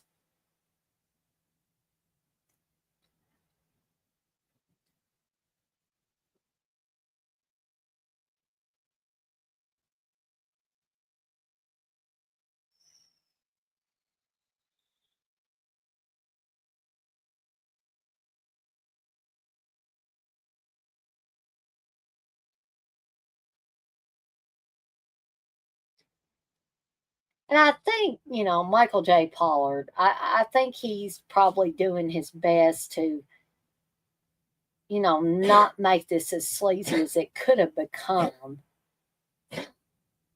And yeah, he is kissing her boob there, but to his credit, it could have been a lot worse.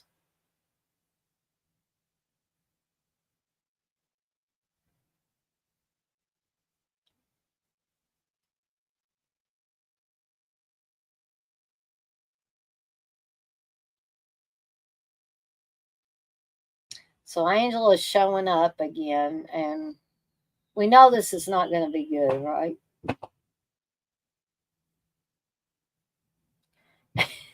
To which Harmon tries to defend himself. He said, "My old lady don't give me nothing no more." And he's stumbling around with his pants down, his long johns showing, and Angela's beating him with a stick. And then, ooh, she finishes him off with that stick, right? Jan tries to run, and she's trying to hold her boobs as she's running, which is hilarious.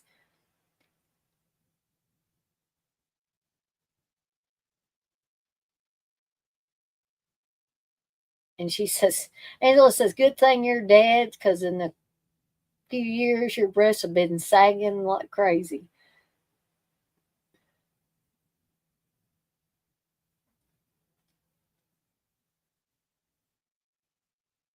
That shot there of the sunset, I think, may have been a reused shot from, sorry, that made me jump again.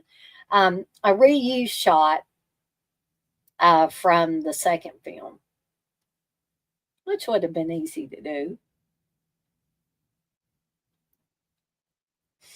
That Peter is a brat. So now Snowboy is spray painting Angel's tent. And she says, "That's my tent." And that would be very dangerous. And my dad said this used to happen at his job before he retired. Um, that people would just come over to the lunch table and would throw firecrackers underneath people's or around people's feet at the lunch table. I would kill somebody. Well, not literally, but I'd feel like killing somebody that did that to me.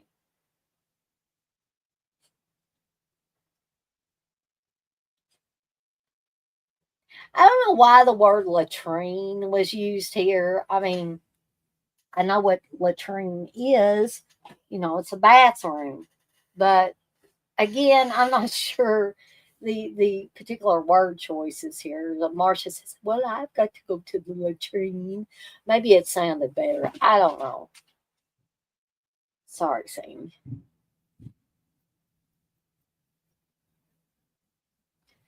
So Tony gets sent with Marcia,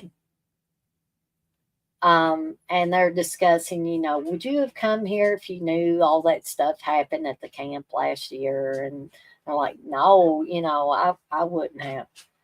So this is a little funny part where they hear something in the woods, and it's going to turn out to be a raccoon.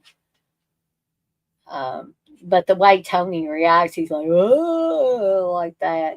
And you would think a big, tough guy like him would not be scared of anything in the woods. There's the raccoon there.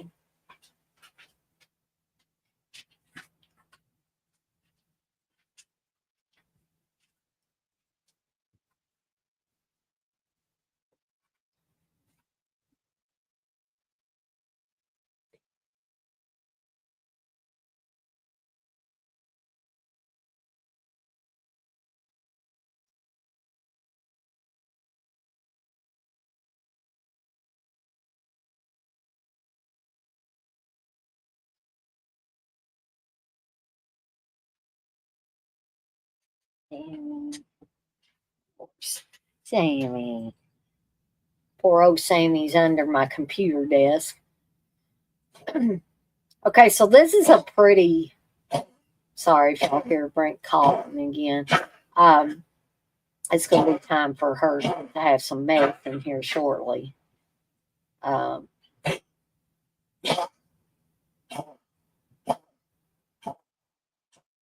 okay, Brent.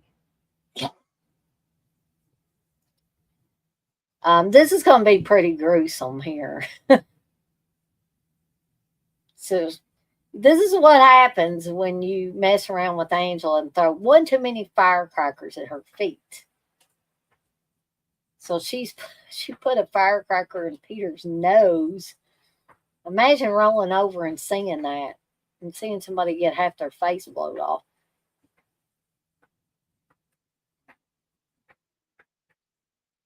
And then Angela hits people with a lot of sticks and logs, and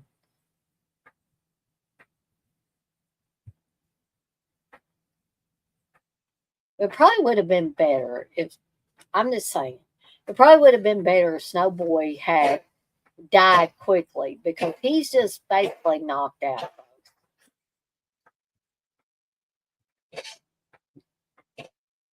And we see that Angela is putting gas all over this tent where she's taken all the bodies, right?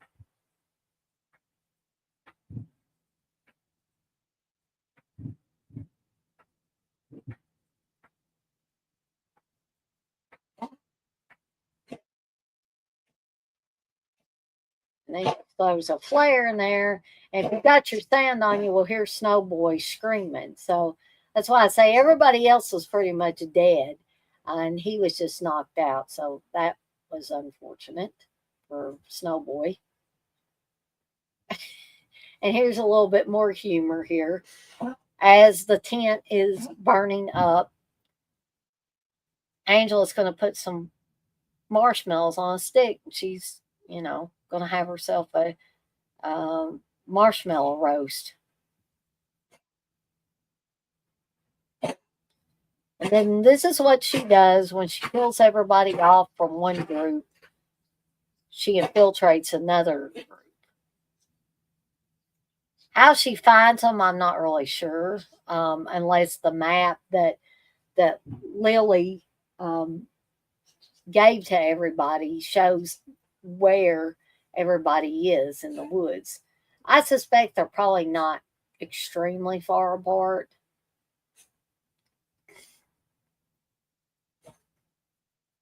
This is probably the nicest Cindy is ever is to Riff or anybody else, really.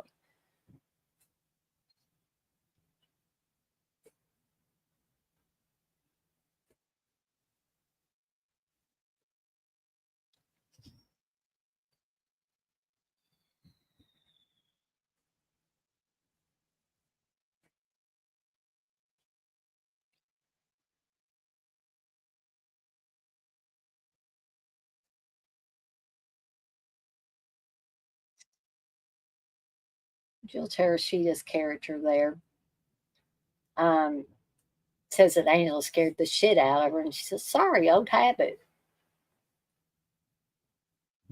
And Lily's like, "What are you doing here?" And she said, Herman wants me to switch with someone from this group.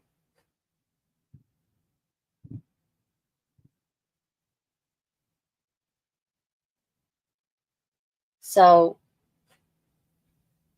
Arad, or whatever her name is, says, so who's the lucky shithead you're supposed to switch with? And Angela says, you. So I will say that some of these kills were tamed down a little bit. And we see the axe there. So this kill coming up was one of them that was cut down a little bit.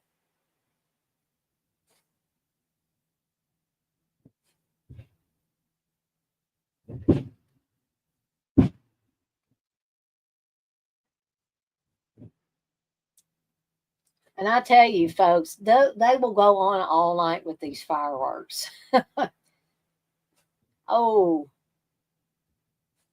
so there, that scene, she actually kicked the girl's head, and you see it roll if you watch the full version of that scene.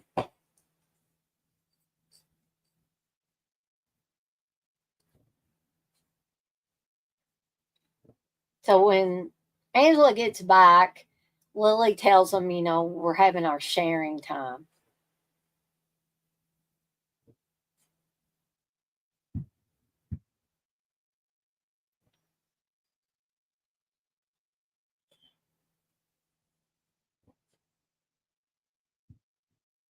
They're really getting ratcheted up now with fireworks, folks.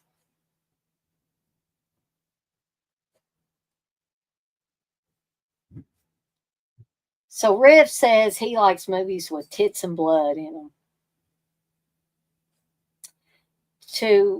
Cindy is very um,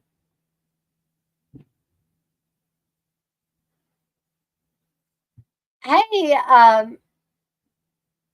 I can't. I'm sorry, I can't read your name, but I'll call you. I'll call you Me. I'll just do that if you don't mind. Um, oh, you're from Athens, Greece. Well, that's interesting. You say interested to hear your opinions on Angela's character. Well, I've been talking a little bit about the character of Angela. Hopefully, it's the things that I say you are interested in. I mean, I will say I do like the character of Angela as far as slasher films go.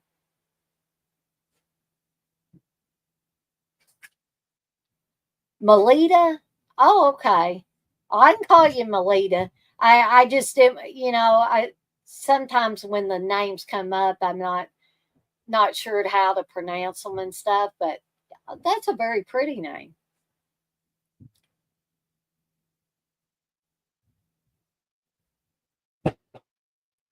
And again, Melita, I'm sorry about the booming and the uh, popping and stuff that you may hear. It's, of course, 4th of July, and everybody around us in our neighborhood is setting off fireworks.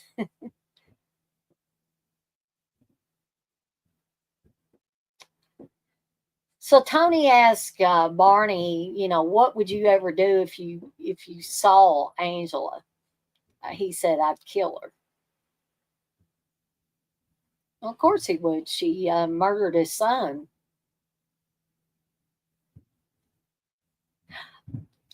Well, Melita, you may see me jumping around because sometimes these things are loud and they're unexpected.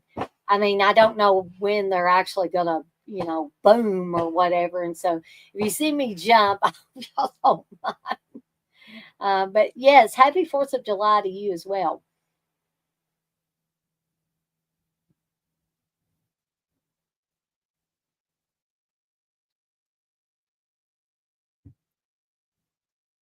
I think it's exciting to have people from different areas. I like having people in the states. There were some loud ones there, folks. But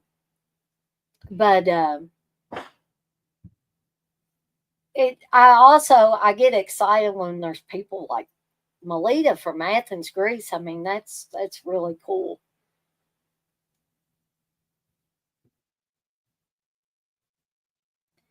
So Cindy's spouting more of her intolerance here. Like I said, of different cultures, different nationalities, um, different colors and creeds. Ah, you've been in Texas for 5 years. Oh, that's cool. It's still cool that you're from Athens, Greece, though. It's really cool.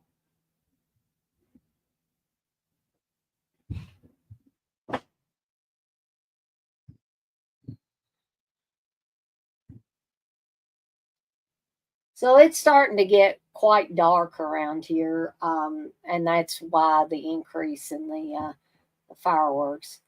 Um, so Cindy is being, bitchy again, and they're playing a trust game where you blindfold one person and lead them around.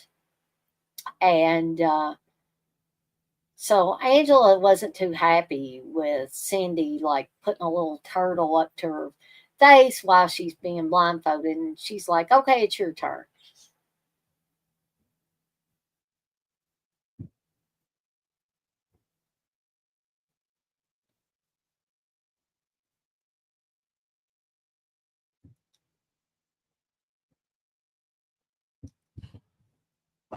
So we're coming up on another kill here, that was cut down a little bit.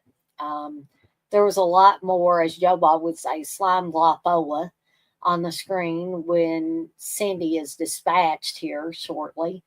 So Angel's literally going to run Cindy up the flagpole and then drop her. Which I must say, this would probably be really scary if you were blindfolded and didn't understand what was going on and you're being lifted up in the air. Honestly, I don't think a person Pamela Springsteen's size would be able to lift Cindy up, even though Cindy's a slim girl, up on this flagpole by themselves.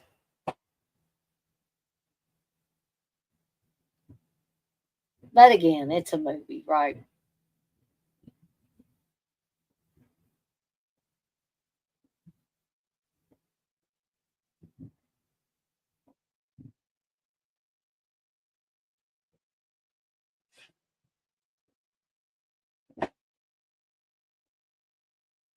Oh, and there it went.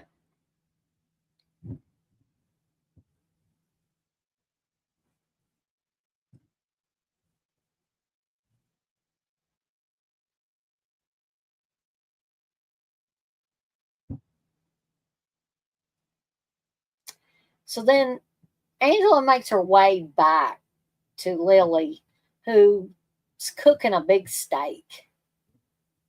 And we're going to find out that steak's going to be for her because she's supposedly allergic to fish. I call bullshit on that, Lily, but Um, but Lily wants to know where Cindy is. And Angela says she's back at the camp. She's laying down. She didn't feel good.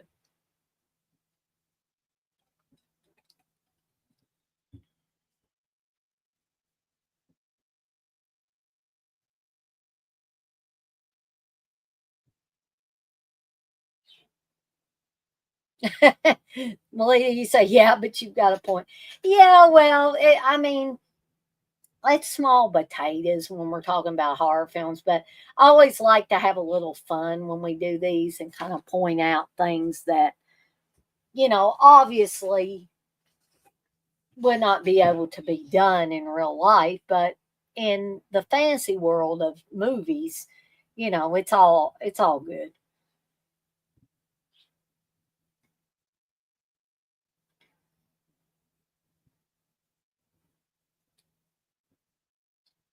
So Angela's making her way back to the main camp. And Lily is really lazy. She's a really lazy character. And she says, go get Cindy. And by the way, take the garbage. And I'm out of bug spray, so I need more bug spray.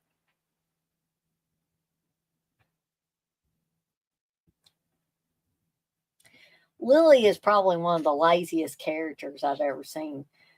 That is so funny. There, we've got Jif peanut butter by all this bug spray. Um, shouldn't that be in the kitchen or something? I can kind of understand they've got charcoal in there, but not a jar of Jif peanut butter sitting right by bug spray. And some of you guys and gals are probably saying, "Geez, Louise, dang it, you're picky." Nah, I'm just having fun with these reviews.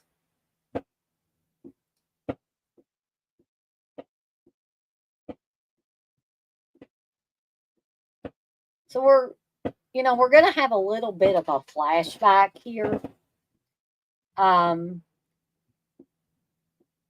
where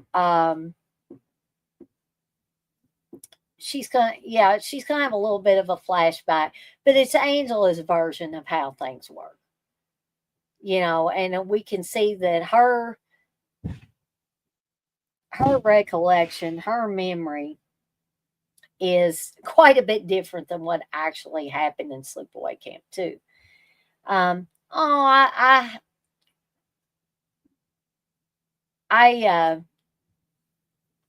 I'm sorry about that, Melita. Yeah, I don't have Tubi and Grease. Uh, yeah, that's a shame. Yeah, I sometimes forget that people in other areas may not have access to Tubi, but you say it's all good indeed, and I like your approach. Unfortunately, we don't have Tubi and Grease dying on the scene.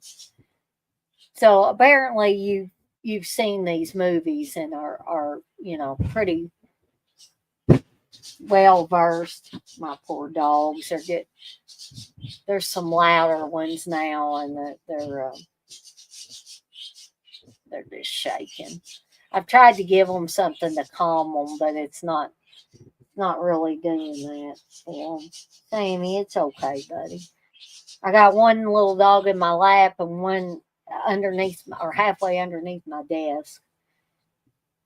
It might be fine if they would just finish them up and be done by like 10 o'clock here. But unfortunately, they usually go on all night.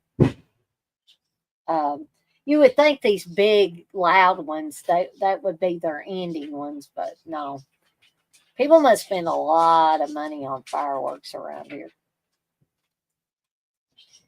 So again, Angela's recollection of some of the events in part 2, Sleepaway Camp 2, are obviously different. She looks prettier. It looks like she's got more makeup on. Her blue ribbon that she got is bigger.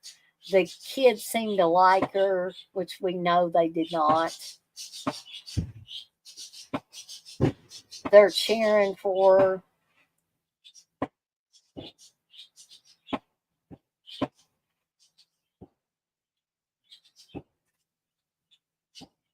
I don't know where my boy went.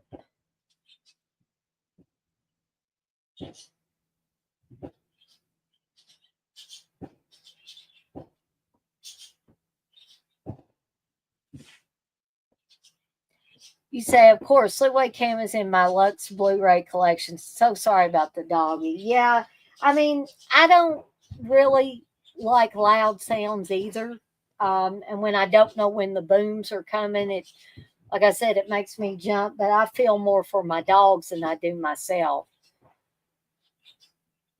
I like seeing fireworks and stuff like that, and I could see them flashing out there, so they're pretty close. I can guarantee tomorrow morning there will be parts of all these fireworks that are on people's roofs, and that's something I worry about: somebody's roof catching on fire. Um, but people also have I'm not telling anybody not to set off fireworks, but maybe cut them off about 10 o'clock. Because there might be people that have to go to work tomorrow. Maybe some people don't get a 3-day weekend. Um, Me and my husband, we get 3-day weekends, but he still wants to sleep. He doesn't want to listen to this all night long. People got pets that are scared by the loud sounds. People got babies. They may even have little kids that are scared by the loud noises. So, you know, it's just a thing about people are not very respectful of the other people around them. So now Lily is wanting Bobby and Angela to do another trust game where their their hands are tied together and their feet are tied together, and they got to go fishing.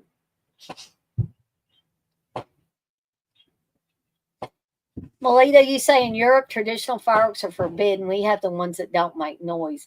That was something that I brought up. Like, I don't mind the little pops and stuff like that. But what I have always said is that the big fireworks, the ones that make the booms and stuff, they should be at special events. People should not be setting them off in a residential neighborhood. It's just too dangerous. But nobody, you know, there was a loud one.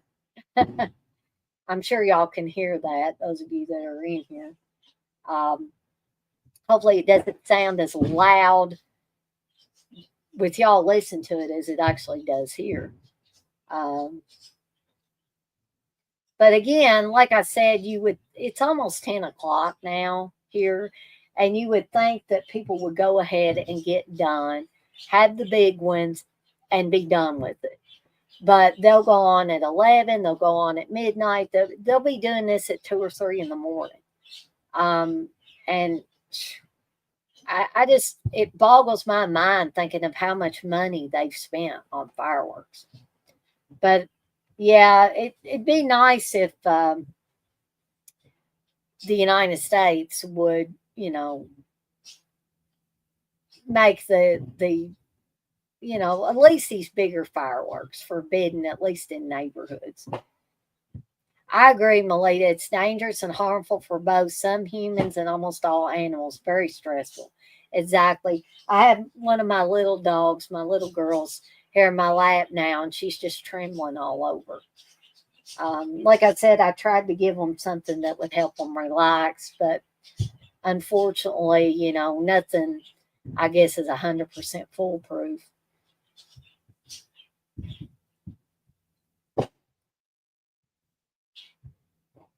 But back to the movie, Bobby and Angela brought some fish back, and Lily told Riff to, clean them because she says, Bobby and Maria caught all the fish. I think you should clean them. And then Riff's like, fuck that shit. And so she wants Angela to clean them. And Angela uses terminology that TC did in the second film, which is, I'll handle it. Which, if you remember from Sleepaway Camp 2, TC said, I'll handle it a lot. Yeah, she might be a little bit calmer than she would normally be had she not had something to help relax her, but it's still really upsetting for the animals.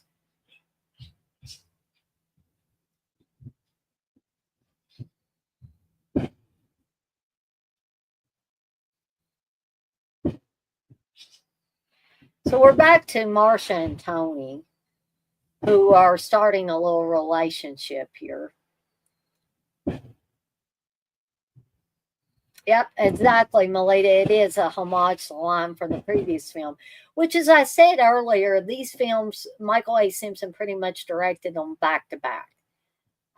So there was not a normal space of time like there is between sequels of other movies that I've seen, which I could see, it being a good thing and maybe a bad thing too. But it probably saved on money uh, to do that in that way. So we're finding out that Tony is in a gang from where he's from. And he tells Marcia that he wishes he could get out. And she's like, why don't you? And he says the only way to do that is to move.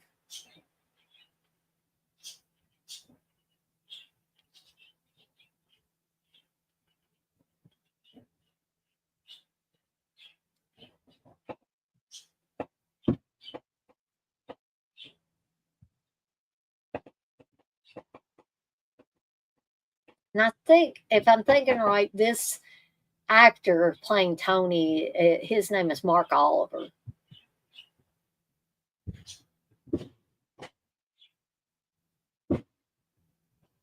Well, the good news is maybe this medicine is, or this natural supplement that I gave to the dogs is helping Darcy, my little girl here, a little bit. Uh, she seems to be shaking a little less.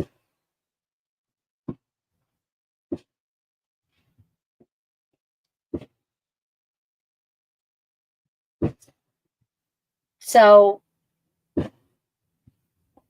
apparently, Marcia is a girl that's prepared because she has condoms. And she tells Tony, if we're going to make love, you got to wear one of these. There's that safe sex message again, folks.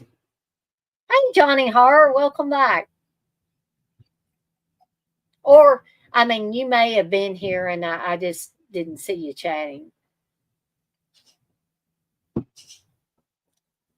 Yeah, you're right, Melita. And they worked on a very tight budget. So, yeah, they wanted to save as much as possible. However, all films have such a following that they got the money back triple.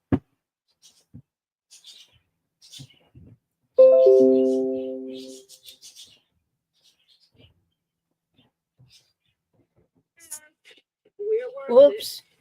Sorry about that, folks. I hope that doesn't get me. I didn't mean to hit that. That's why I always have the sound off and I hit something and I accidentally, there's a little snippet of sound. So I hope that doesn't get me in trouble with the YouTube gods. Usually it's music that will get you, but I just want to play it safe. But anyway, Angela is taking Lily, let's play a trust game. So she's got Lily blindfolded. And she's about had enough of Lily.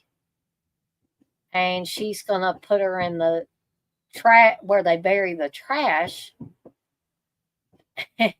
This is one of my favorite kills in this movie. This the upcoming lawnmower kill.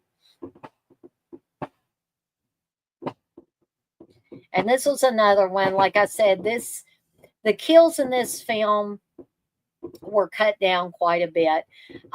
If you do have the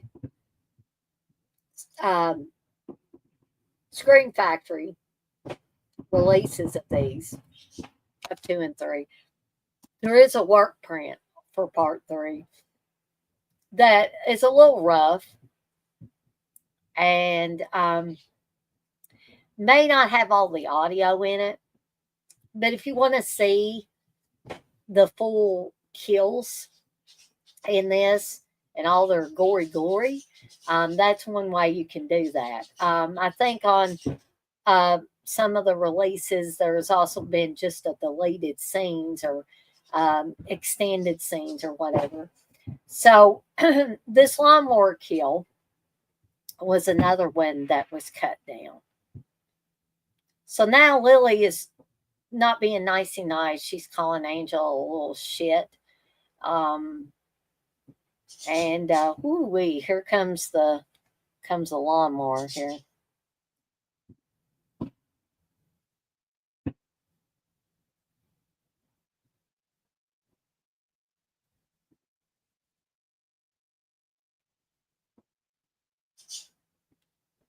My! Ew! I wasn't ready for that. Was y'all ready for that? Because evidently Poe was not. And I will say this for the Sleepaway Camp films, all three of the Sleepaway Camp films, that they had a been of deaths for the time, and that was something that, as a horror fan, I really appreciated, and to some extent, I still appreciate.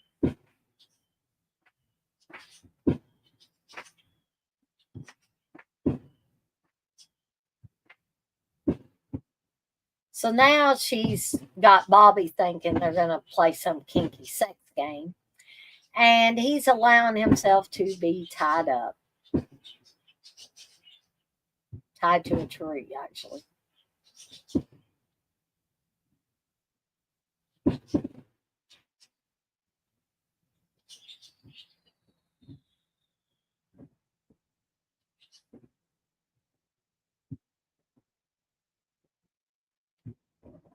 And we see that Angela is, she's not going to do anything with Bobby. She's just got him right where she wants him. And she says, thank God there'll be one less idiot in politics, because he had told her he was going to go into politics. This was yet another scene that was cut. So we see a little bit of blood there, and we know that she basically pulled his arms off. But if you see the extended version of that, you actually see the arms kind of going along on the ground behind the Jeep.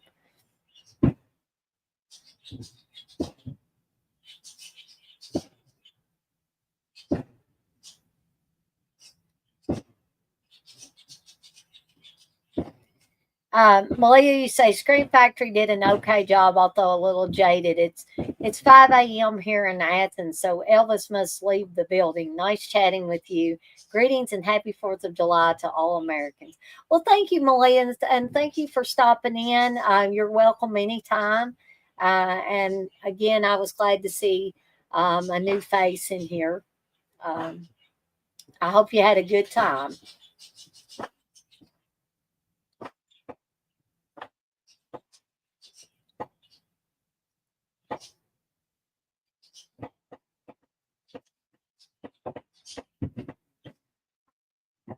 So Angela's going to dispatch Riff here.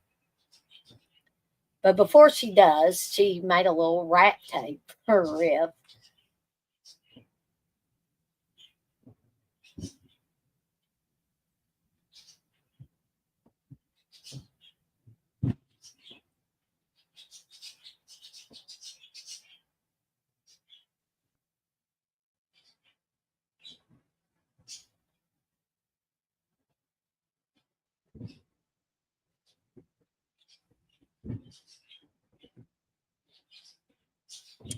So now that, Angel has dispatched another group, she's to the last group that Marsha and Tony, Anita, Greg.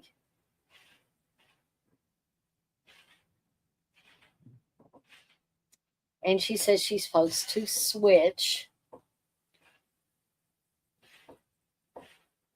Oh, well, thank you, Melita, for subscribing. I appreciate it. You say, I did have a great time just subscribing and hope to see you live again. I'll put notifications on so I can catch up early next time. That's fantastic. I appreciate you so much coming in and for subscribing as well. And I do hope to see you in here the next time I do a live.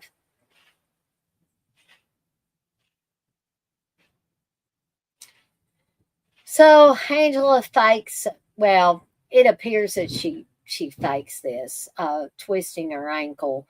And she says that she's supposed to switch with Marsha. So there was a couple of loud booms there, folks. Well, they're really getting crazy, folks. It looks like lightning out there. See you, Melita.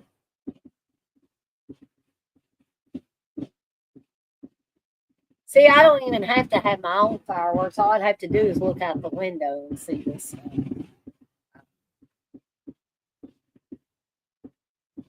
So Barney is putting a little bandage on Angela's ankle. And Angela is telling Barney, Lily and Herman are terrible counselors.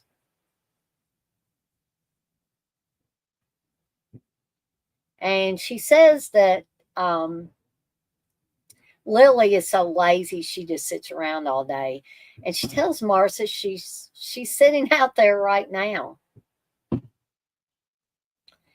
And Barney says, "Did you make that all up, or did Herman really tell you to switch with Marcia?" And she said, "I made it all up." And he says, "Well, you're going to have to go back to Herman." He says, "Just for one more day."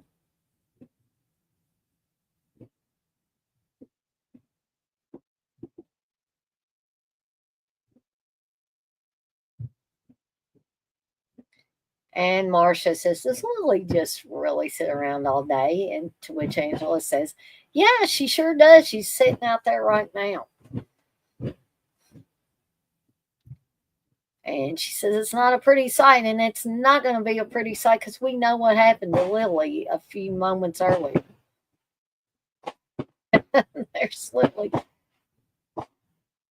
headless Lily there with worms on her neck.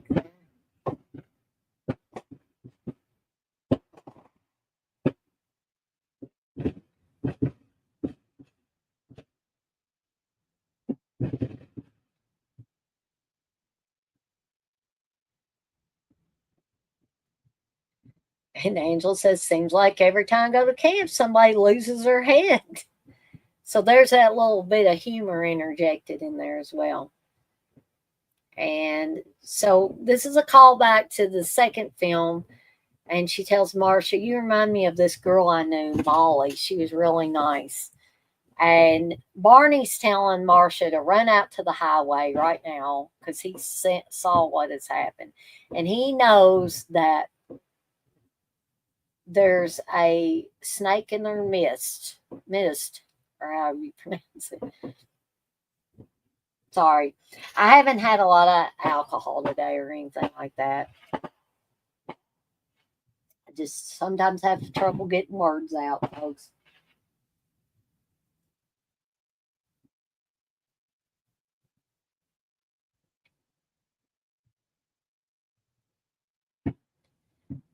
So Barney has figured out this is not Maria, this is Angela. And he does not know that she has a gun behind her back.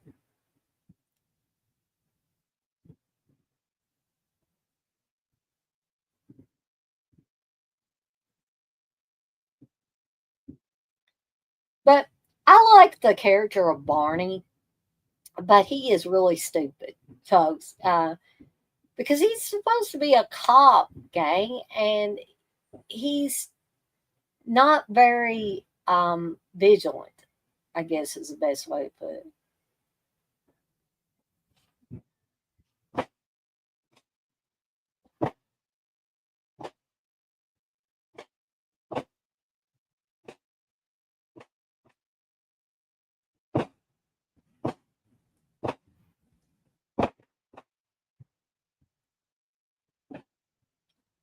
Because he just basically stands there and allows himself to be shot multiple times. It's like, dude, come on.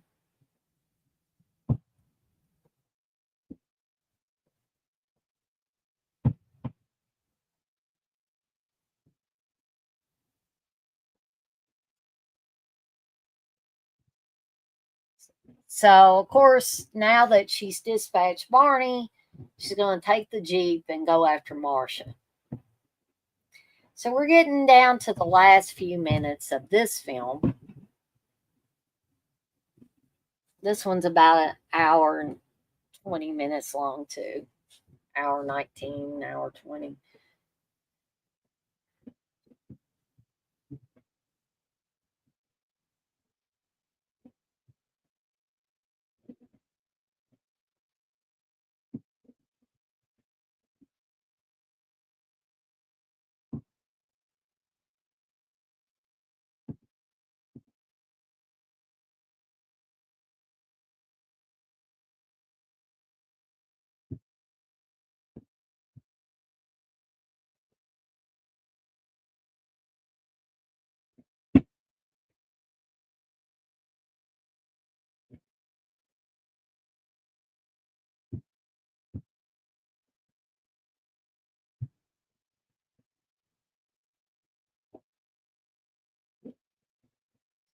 So now, of course, it's night, and Tony and Anita and Greg are worried.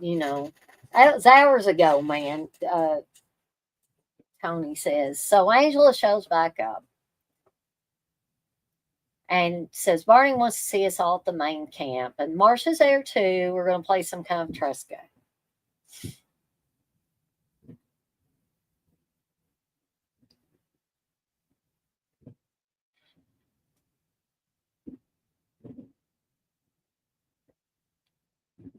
And so she's tying them all up.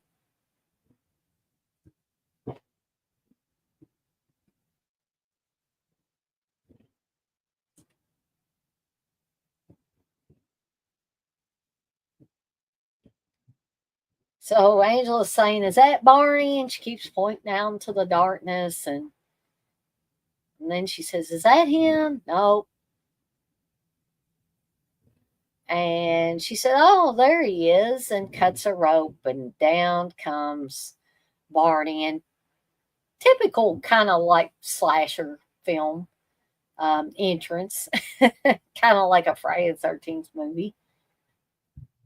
So she says they're going to play a game, and the object of the game is to stay alive.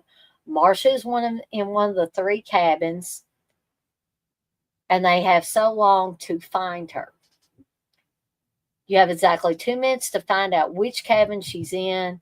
If you run away, I'll kill you. If you don't find her, I'll kill you. And if you hurt me in any way, I will kill you. So those are the rules, right?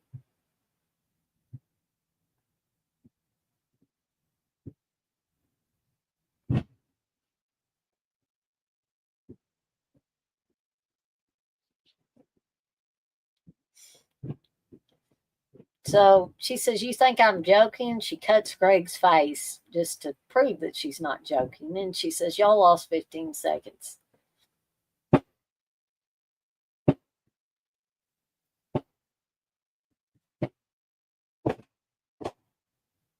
Got some more colors going on out there. This is probably the noisiest Evil Dead Chick Slasher Fest I've ever done.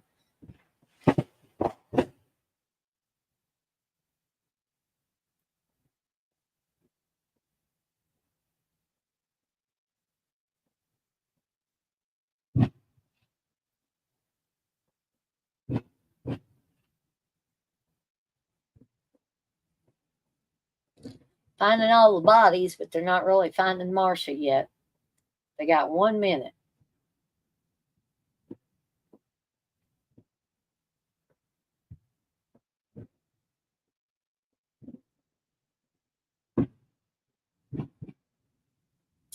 Oh, and Anita and Greg got taken out.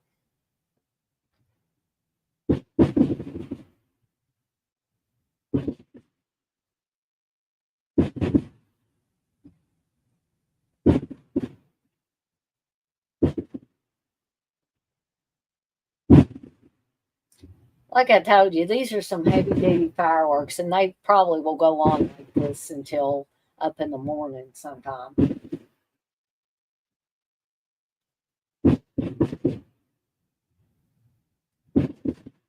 So it appears that Angel is going to let Tony and Marcia go because she says, these other two were a little boring, but you seem like nice kids. But we're not really sure if Angela would have let them go. Maybe she would have, but we're going to see that Marcia's not taking any chances here, right?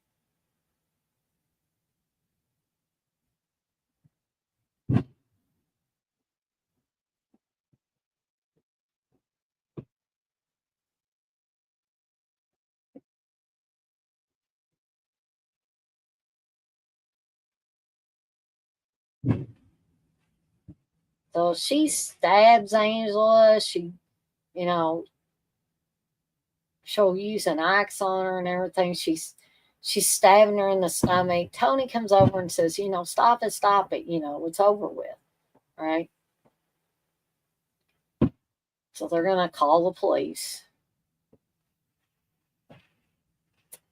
And a little bit of this humor. Angela says, try to be nice to somebody, and look what happens.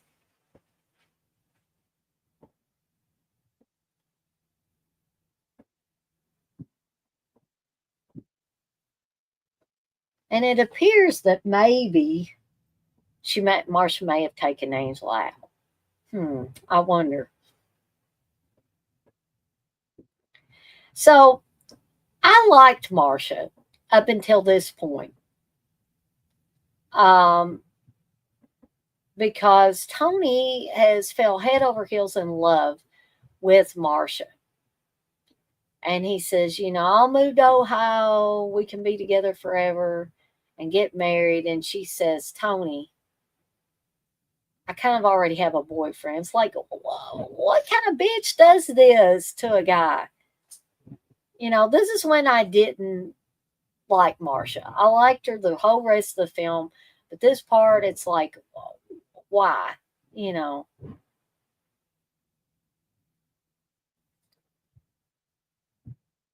And so the ambulance has got Angela, and we find out she's still alive. The cop is telling the paramedic, let's just kill her. She doesn't deserve to live. And he says it wouldn't be hard to do.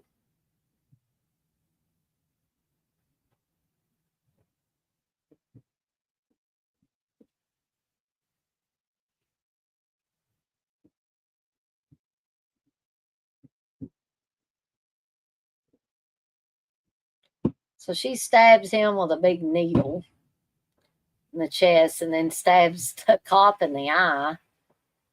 And the ambulance driver says, hey, what's going on back there? Here's our last little bit of humor. Just taking care of business from Angela before we go to our end credits. And once again, I will stick with you guys and gals till the credits finish rolling. I hope that those of you guys and gals that, even if you were able to hang around for one of the movies, I hope you had a good time tonight for Evil Dead Chicks Slasher Fest. I had a great time doing this, as usual. It's always fun for me. Hopefully the next one I do, like I said, will be a little bit less noisy. I'm I keep hoping that maybe they'll quit early, but I don't really have hope that they will. Again, people must have a lot of money around here that they can throw into fireworks.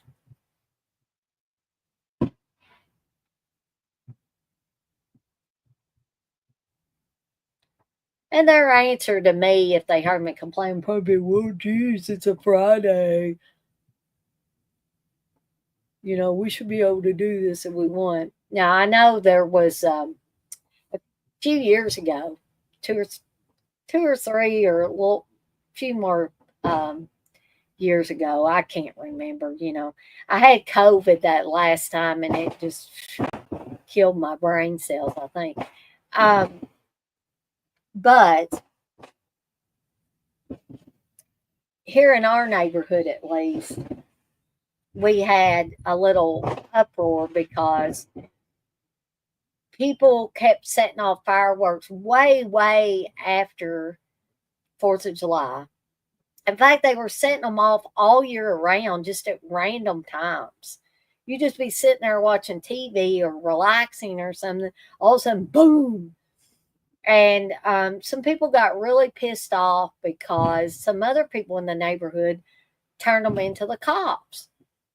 Well, we live within the city limits here. There are noise ordinances that, especially through the week, you're not supposed to be setting off, or making any loud noises. That means fireworks, that means music, etc. So there was a lot of back and forth and meanness in our Facebook neighborhood Facebook page. Because some people think they're above the law. They think that they can do whatever.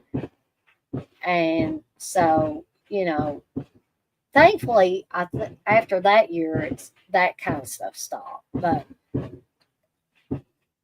I guess there's not a whole lot you can do on 4th of July. All right. So I know I blabbed about fireworks all through those credits. But again, I hope that you guys and gals have enjoyed this edition of Evil Dead Chick Slasher Fest, where we watched Sleepaway Camp 2 and Sleepaway Camp 3. I want to thank everybody that was in here: Johnny Horror, Melita, John Grande, the poet, Christina, Batman. I'm trying not to forget anybody. Daniel. I appreciate y'all all stopping in and hanging out with me for a little bit. It makes it more fun when people are in here. But in case, you were partying with friends and family members and you didn't get a chance to see this live, the great thing is that it will be available on the replay. And I would like to say thank you to anybody that will watch this on the replay. And I don't know. I may throw in another live stream here this weekend. I'm just not really sure. I've been toying with the idea of doing a different kind of, or on a different subject. So be on the lookout for that. Hopefully, I'll be able to make that a reality. But I guess that is all from me for tonight. But as always, I'm off like a dirty shirt.